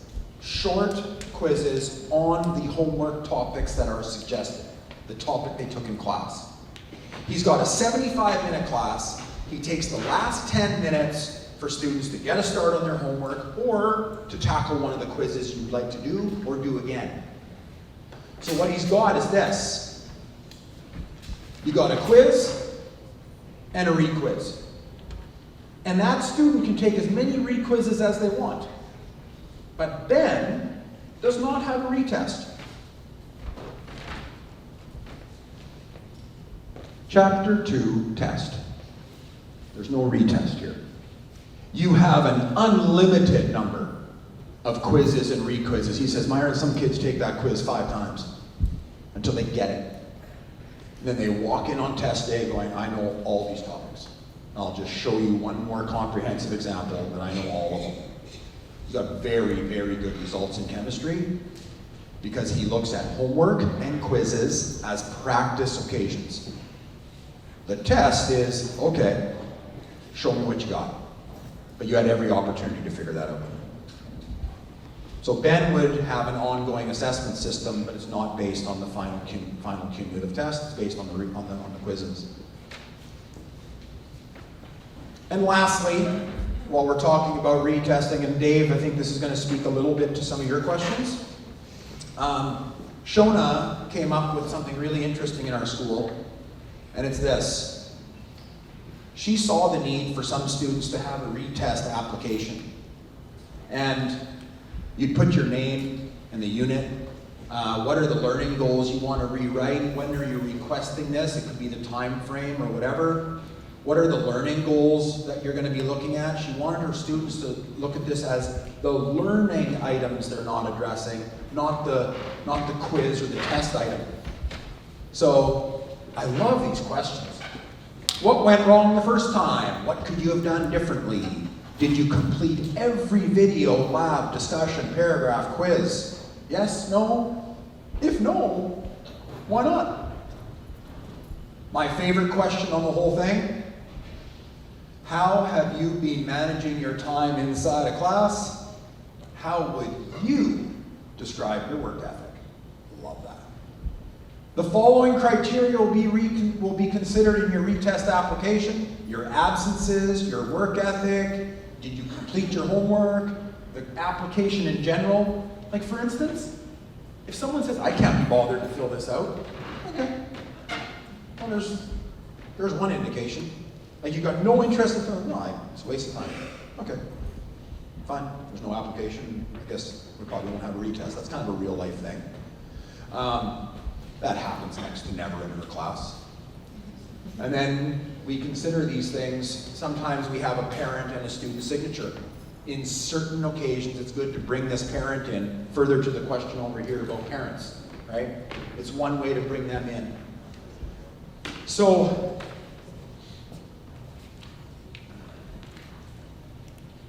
I guess to summarize this, I'm just gonna have a seat. What we're trying to do with these 3 different methods, mine, Rachel's, and Ben's, and Shona's doing tons of this, these are 4 examples of people that are trying to acknowledge that learning occurs during assessment. It just does. And if we know that it does, well then what do we do about that?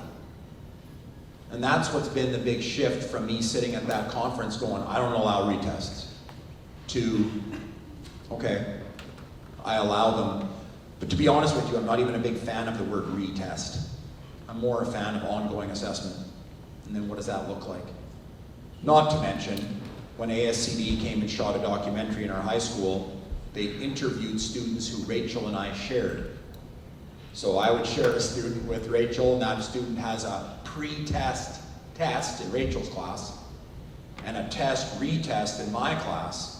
And then the producer of the video decided to ask students, so, which one do you prefer? Thanks. What do you think they like better? I'm hearing pre-test out there. Why? Why would you prefer pre-test? Yeah? Sounds less intimidating. Yeah. That nails it. sounds less intimidating. Kids said things like retest, sounds like I had to come back, I didn't get it the first time, everybody else did. And practice test, well, it's just practice. Oh, I did well, right on. Do something else on Friday. And I had a teacher ask, what do kids do on Friday, like while those other kids are doing a test? Like, what do they do? Read. Read. Yeah. I said, yeah, we got to get these kids reading a little less. Yeah, but we'll allow little bits of it here and there. Or do some other homework, or work on an extension activity. There's lots of things you can do.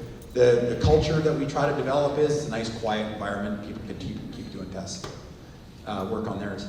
So, any comments or questions about this, whether it's philosophical or yes? Hi. You're welcome. When you're looking at the final score, looking at the test and the post-test or pre-test, the two tests. Yeah. Please suggest, I don't know if we should all try to get a picture of this, taking, the average, the highest one, the second one, what actual, how do you feel about the actual score of the two? I've really, what's your name, sorry? Stephanie. It's a good question. I really battled with this one over time. I struggle a little bit between highest and most recent. It's a struggle I have. Most of the time, students do better on that return to the test than when they took it the first time. And further to my friend as the air traffic controller, they weren't averaging scores. They're waiting to see what's your proficiency in this overall. How well can you do this? And they don't keep track of those other ones. Just like I didn't want to keep track of Brian's isms quiz at the beginning of the unit to how he's doing now. Like just a quick example, like quick everyday life thing. Like my buddy's learning to ride the unicycle, Trevor. And he can't ride it, he can't ride it, he can't ride it. And all of a sudden he came in during our administrative meeting the other day and he rode his unicycle around because he said to people, my goal this summer is to learn to ride the unicycle. Now if I would go, stop, hold on. Trevor, 3 weeks ago, did you know how to ride the unicycle? No. Okay. Well, I'm gonna average this. And I'm gonna look at what you just did in front of us right now with the fact that 3 weeks ago you couldn't, and your average is going to be, so-so. We don't do that. What we do is we look at how well he rides the unicycle and we make a decision on that. So I want to try to do that in my grade book. Where I come to most recent, and if you want to ask where I sometimes am considering a third test, is when someone does worse, which is rare. But boy, that one confuses me a lot of times. If somebody does worse, I automatically want to have a conversation. So what happened? Well, things like, last night I felt confident in all this, and then my mom started showing me how she would have done fractions, and blah, blah, blah, blah, blah, blah, blah, blah, and I got all confused, and I came in here and it went worse. I said, well, let's try to straighten this shit out, and maybe that's a third test. Does that answer? Thanks, I just wanted to say, everyone, kind of on the same page with that, so students are, well, this teacher does it this way, and I do it that way, this is kind of something new we're starting now, so I just wanted to throw it out there. Yeah, and so I'm not a big fan of averaging those two. In fact, I'm growing increasingly wary of averaging at all. I don't know if it's the greatest thing to do. Thank you so much. Yeah. Yes? So I just want to say first, I really do enjoy the idea of this ongoing assessment and giving students a different shot at testing out something after they've already recognized where they can go. But how do you reconcile a student that might need more time to understand something with the fact that the content and the units need to keep going, and there's only a finite amount of time in the school year?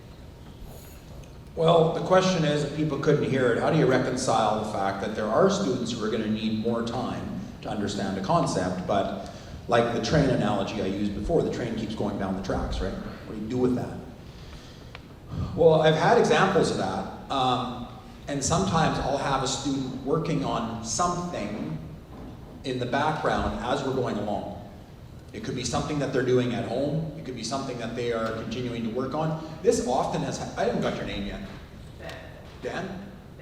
Ben. Ben, this is quite common in projects in my class. Like someone does a project, they either miss the mark on it or they want it to be something special and great, and yet the time is moving on. I might say, you continue to work on it. The rubber's probably going to hit the road when the course is at its end. But if you really want to keep working on this and you want to keep dabbling with it, by all means. Which is another thing you see in the real world all the time. Somebody's got a project on the go that they continue to work on over a long period of time, both in business and for us personally. Why not work on that thing? The only thing I would probably say is you probably shouldn't necessarily be working on 5 projects simultaneously. Maybe there's that one. That's the kind of thing I've done. Just kind of have a separate side channel going on.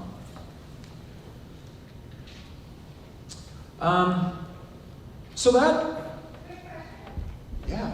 So maybe I just missed it, but for clarification. So when we're talking about the differences in formative assessment and summative assessment and what counts towards that time on mastery for what we would put in hours of assessment, what would you put in that kind of thing? Would you put formative and just leave it like accepted so they can see how they've grown? Or would it just be like just the summative and that's what we need? It's a good question. And here's one reason I always want to be careful when I go into districts, because what's your name, by the way? Cynthia? Cynthia? Yes. Cynthia, all my life, the schools I've been in have had grade book programs of some kind. If that's Intergrade, if that's my Ed, if that's, there's another one that we had for a while. One of the reasons I'm sometimes cautious about answering a question is because someone's going to come up to me at lunchtime and go, well, you don't understand our grade book. No, I don't. What I have done is I have often tried to jimmy the system to get the data and for me to see what I want to see. So if my grade book has a column that I want to be formative and not, but I want to have people see it, I try to look for a way that that column might have no value. It might be weighted at 0. So you can see how you're doing, but it's 0. So like not Right. Right. Not counted, you get to see your growth throughout. It's nice to have the data. Other times, I've worked with programs where whatever number goes in there is going to count. And that's that. Well, then I might do a print-off in class of saying, here's how people did on this. We're only going to treat that as a formative assessment. I don't want it in your sum of grade. Go have a look. The handy thing about that can be if you have instant access by parents, you don't have a flood of parents freaking out when a quiz maybe didn't go everybody's way. Where you just say to the parent, calm down, we're working on it, okay? And then that's a much easier way to deal with that. Fair enough?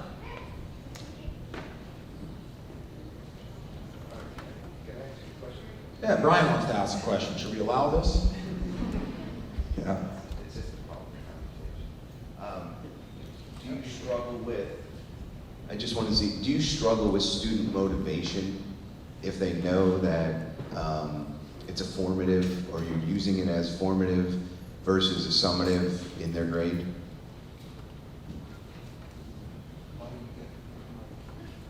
Why does he get the mic? He's close enough. And if he's going to face this way, people won't be able to hear. Anyway, absolutely we do. Like, if anybody tells you that in British Columbia everybody holds hands and sings songs and runs through the meadow, it's not true. We have our own challenges. Of course we deal with student motivation. A couple things that have really, really helped with this, further to Cynthia? Vanessa? What was your name? Yeah. Stephanie. Further to Stephanie's question, you know, by breaking up the test, by having that social contract, which we've talked about, I try to show the students that this system is working for you. I try to explain to my students that you're going to see less graded homework around here. I'm not doing that. And trying to get students to attach, John Hattie refers to this as process feedback. No, self-regulation feedback, where you start to see that the effort you put in pays dividends. If someone can see that, you have a much, much better chance of engaging them in that process, to say that my effort is going to pay off, or this system is going to recognize my effort. Research is clear that when students recognize an assessment system is there to reflect their learning and not external factors, not the fact that I live in a dysfunctional home where everybody was screaming last night. That's why I flunked the test. That's why it didn't go my way. That's an external factor. When we start to spread testing out to have other opportunities, and if things didn't go your way, the research suggests, and it's Brown and Associates, I can supply it, is that students are going to be more motivated in those assessment arenas. So what I have found is splitting my personal opinion. Rachel and I disagree on this. I like to split the test into sections where someone could just do the section over again, because I find an increased buy-in from especially at-risk students, Brian, to say, okay, I don't have to do the whole thing over again. No, you don't have to do the whole thing over again. I can do just this section, just that section. Yeah, okay, I'll do that. Those are some things I've seen about motivation. And again, I think I answered to Brian over there's question of, and Dave, some of those parameters around what if people don't try. I think I addressed that. If there's just, it's got to be a two-way street as well. I don't know if that answers your question. So, question over here. I just had a comment. I would say thinking the ongoing assessment strategies that you were demonstrating here are empowering. It builds confidence, which motivates students to think and learn. And hopefully it's all inclusive and diversified information. And if that is the case, then of course I think we have a win-win solution. Well, Vanessa? Yeah. Vanessa is just speaking to, reflecting on it. I'm not paying her to say this. She just said that it looks to me like it's empowering and it's motivating and it's those kinds of things. And if that's the case, it seems like a decent system. I mean, I wanna believe it is. You know, I maybe have a little bit of time left. We said we have about till 11. Okay, so we're in here anyway, and I'm happy to take other questions. I do want to show a couple things that I just want to throw them out there, something to think about. And it reflects kind of where I'm at. There's my clicker. So you might see some evidence of this. You know, what if I started having second thoughts about using 100 categories to support student learning? I heard, by the way, that your report cards go home and they don't have a percentage on them. Is that correct? Like the report cards you don't? Letter. How many letters? A to F, So, plus and minus. A to F with plus and minuses. Okay, that sounds like a decent number of categories. Now I suspect, particularly at high schools, just like the one I'm from, people start talking percentage language, only to convert that back to that scale. I'm just going to share with you, and people can get as mad at me as they want, but I'm going to fly away tonight. I don't completely understand why in schools we have a final reporting system that we're going to use, but we play around with percentages in the meantime only to convert it back to those few categories. I don't quite get it. And another argument I would make is about the only time percentages are really going to play a role in your life is somewhere between grade 6 and 12. And then they go away. And people say, oh, they don't, Myron. Okay, where do they show up? 73% chance of rain. Yeah, that's true. But I don't know that I'm going to make a different decision if it's 73% chance of rain or 75% chance of rain. So if you tell me it's a 74% chance of rain, I'm still going to put that in a wider category. So I'm kind of, I took this picture last week that's coming up. Sorry, I find it funny. Some people love the feeling of precision, even if they can't determine it. Like, that's, be the equivalent of you seeing a speed limit of 9.5 miles per hour. That's what somebody wants you to do. So it's great to have precision, but that doesn't mean we understand it. So back to skiing. I find that when I go to ski hills, both my son and daughter love to ski, and I don't mind it at all. It tends to be 3 categories. Okay? And if anybody ends the day saying, I'm a 74% skier, you say, that's why you have no friends. Okay? You gotta stop talking like that. And as soon as you stop talking like that, people will invite you for a beer at the end of the day again. But that's why they've stopped. Okay? Because you sound weird. What you might say is, you know what, I'm on the blue runs, back to the plus minus. I can live with that. I'm on the blue runs. How are you doing on the blue runs? I'm finally feeling pretty confident. Okay, so you're probably right in the middle of blue. Yeah. Someone else says, I'm on those blue runs and I'm ripping them. Great, you're at the upper end of blue. But it's not a bad conversation piece, right? So I want you guys to know that in British Columbia, and I'm not an arm of the government, I am not. They do not pay me at all except for my role in my school. They're considering a 4-level scale for all students K to 9 starting 1 year from now. No letters, no numbers. You are emerging, developing, proficient, or extending. And the subwords in those categories are, you're demonstrating an initial understanding, like you're starting,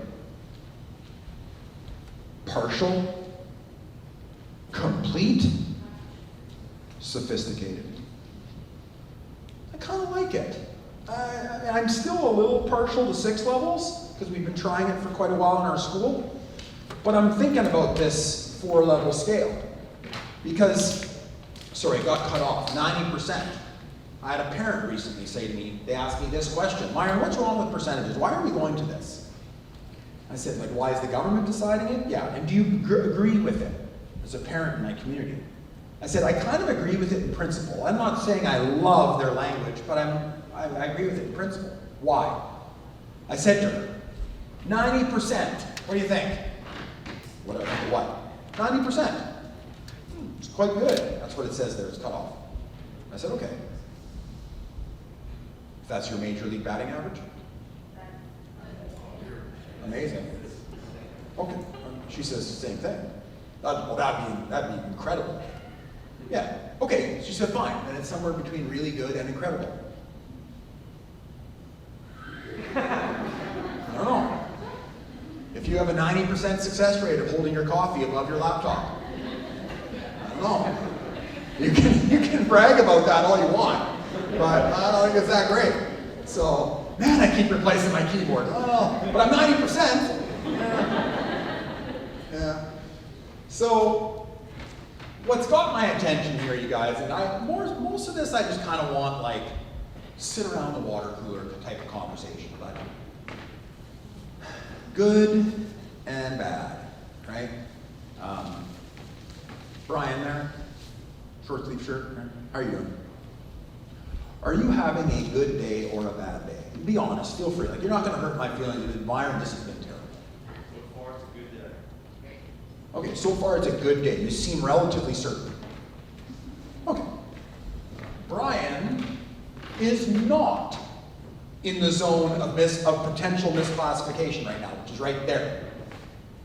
Brian, have you ever had a day that you might think of where you go, you know what, it's hard to tell. I'm kind of good, kind of bad. I'm struggling, right? You might even have Dave say, hey, he might ask you at the end of the day, Brian, what kind of day do you have? Good day, Dave. But then you call him at 10 p.m. And you say, listen, Dave, yeah, I want to change my answer. I told you it was good, but there's been a bunch of things that went down, and it's bad. Dave goes, thanks for the call, Brian. Appreciate the clarification. Right? I do that often. He likes me anyway. Okay, good. Now, here's the point. And I kind of buy Tom Dusky's argument here, him and Susan Brooker. No matter what grading language we employ, we're going to have some zones of uncertainty.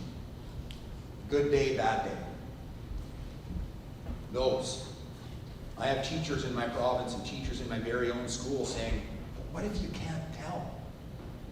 That proficient to extending. I'm struggling in there. Yeah, me too. But are you telling me we didn't have those zones here? Sometimes we had 2, sometimes we got 5. But right now in this educational assessment journey that I'm on, I'm liking that we're moving away from 100 zones of potential misclassification. Because I've had many a conversation with a student who says, it's 94, can we make that a 95? In my head I'm going, honestly, I can't tell the difference. But my calculator said it. Yeah, that's wonderful. It's a nice calculator, Texas Instruments. It's a beautiful calculator. But I don't know that I need a calculator to tell how a student is doing in my class. And if I do, I'm worried about that. So, if there is something that I want to kind of leave with today as maybe a final thought, is this. I think this COVID thing that we've been through has magnified at least one of the problems with percentage grading. This was a call that I was on in April with some teachers from Minnesota. And one of the teachers in the call said, Myron, I'm really struggling right now because I can't use my multiple choice test. Kids just Google the answers. And then a teacher in the chat, we had a chat going, she kind of beat me to it, and she said this. That's one of the issues. If kids can just look it up on their phone and it's that quick, is it a sign that maybe we need to adjust something about our assessments and what we're doing? And one of the last things I'm going to show is probably one of my favorite slides at the moment as I try to explain what I think. And that is, I can tell you, when I was a student in Rosenort, Manitoba, a prairie town, my schooling experience largely revolved around verbs like this. I remember doing a lot of memorizing, a lot of repeating, a lot of listening. I would have to fill in, we did, the 50 states of the United States. And what I'm seeing in British Columbia, Switzerland, New York, California, New Jersey, is just what Brian put up before. And it's more verbs showing up that look like that. And that's not what I signed up for in this thing called education, by the way. I want everybody to know that. When I was going through teachers college, as best as I could understand how it was going to go, was I was going to go into class and be the smartest person. I was going to rattle off a bunch of things that people should remember, and then I would give them an opportunity at some point, one opportunity to tell me back what I told to them. And that was going to be that. But now these things come along. And here's kind of what I think. Percentages worked really well for those verbs. But I'm thinking about that 4-level BC scale or the 6-level scale that we used at our school. I like the idea of describing what I'm seeing the further we go into these types of verbs. Because if you design a model and you design a model, I'd rather describe what I'm seeing in those models than rank the two models. It might be really hard to put one ahead of the other. So I think we just need to be careful, and I think we need to listen. I coach my son's volleyball team. I showed you that. And when I'm driving along, I listen to the players in the back seat of my truck or in the bus that we're driving to a game, and it hit me a while back. You know what I'm hearing? whenever I hear somebody say this, I got 100%, you can almost hear it, and you can almost see it, at least in British Columbia, and it should actually be followed by that. I'm kind of done with that. Guy, got 100%. You can even see it in people's body language. I got 100% on that. And they step back. Or they lean back. Not leaning forward, they're leaning back. And that's the thing I've been thinking about recently. Can we get people to lean forward more than lean back? Leaning forward is, what are you going to do next? What do you want to explore with that? Not lean back and done.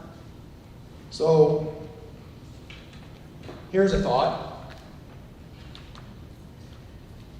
I'm trying to stop calling it work in my leadership class. You got some work to do. Because work does have a ceiling. An A+ or 100% is fine. And then recently I switched to tasks. Tasks are also a remnant of our Industrial Revolution. So what do I really want to do? I want to try to break free of some of those things. And this is why I'm really looking at the concept to talk much more about what are we going to be learning. And if I got a problem right now with A+ and 100%, it's this. Learning, last I checked, it bumps into that roof. And ideally, it blows the thing right off. And let's learn. We do it in our hobbies. We do it in the things that we most enjoy. I'm trying to make better smoked ribs. I don't think I'm ever going to quite be there, but I'm learning. I think this is something we got to look at. So the book I finished on the plane is about your country. Just finished it. It's called Shoot for the Moon. Love this book. James Donovan. And they talk about putting a bunch of little, putting a bunch of pilots in that tiny, tiny, tiny tip of the Saturn rocket, right up there. And they blast them off into space, and they hope like hell to bring them back. And when I was reading that book, it dawned on me that the best scientists in the world at that time were working on that project. And not once do you read that anybody thinks they arrived, or I'm 100%. No. It's, what are we doing next mission? What are we doing 3 missions from now? I got an idea. I haven't figured it out yet. So, I don't know exactly how we're going to do it, but sorry this got chopped off. Maybe, just maybe, we should have our students in a place where the goal is to be beginning. Maybe that's the goal. So what are you working on next? You got this, what's next? You got to go to beginning again. So I think if I ever come back here, which some people are saying, don't bring that guy back.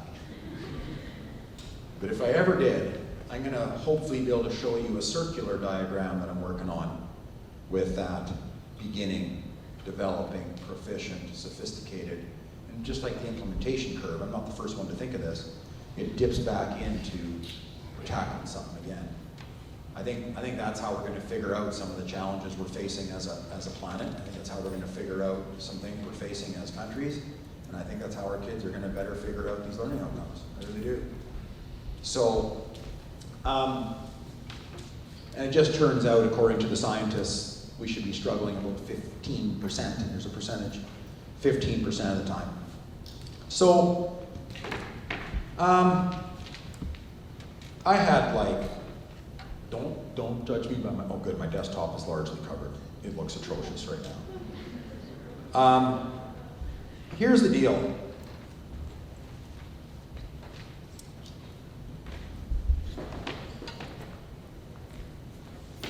Mike McKay is a really good educator, and he visited our district last week, and he said this, and I go, oh, I gotta write that down.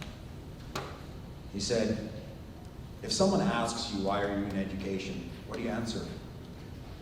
He goes, I'll tell you what I answer. I'm in the business of changing kids' life chances. That's my job. So, I just wanted to throw that up there. I just bumped into it, and I was excited about it. I thought that's a really good purpose. So, You know, guys, we have come through, what a year. What a bunch of 18 months. And there is no doubt in my mind, having worked in a school this whole year, that we carried a lot on our shoulders. And I first want to hand it to all educators out there of just what was required and asked of us at one of the most difficult times. I also am going to say that, yeah, we carry the mantle of have these kids be responsible, let's have them be good citizens. And for some of those kids, you're all they got. Like, you're it. They're not getting this anywhere else. So that's a burden and an opportunity at the same time. But all I want to try to have achieved today is showing you a couple things we're trying. None of them are perfect. And just the idea, years ago, I just started letting go of a rope here and there. Boy, did it feel weird to stop grading homework that everybody else had, like identical assignments. That felt so strange. It felt as strange as letting go of a rope behind a boat.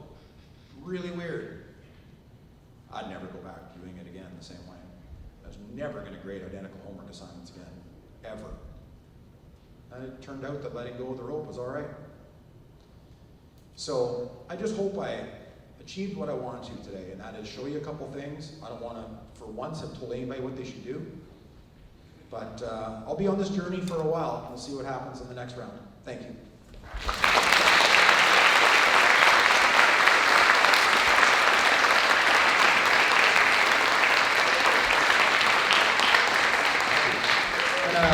And a shout out to Brian. Brian's been amazing to work with. Brian was the guy I was texting going, hurricanes, like, what are we doing? And he goes, oh no, we're good, just get on the plane. So it's been fantastic, and I want to thank Brian. Let's give Brian a hand.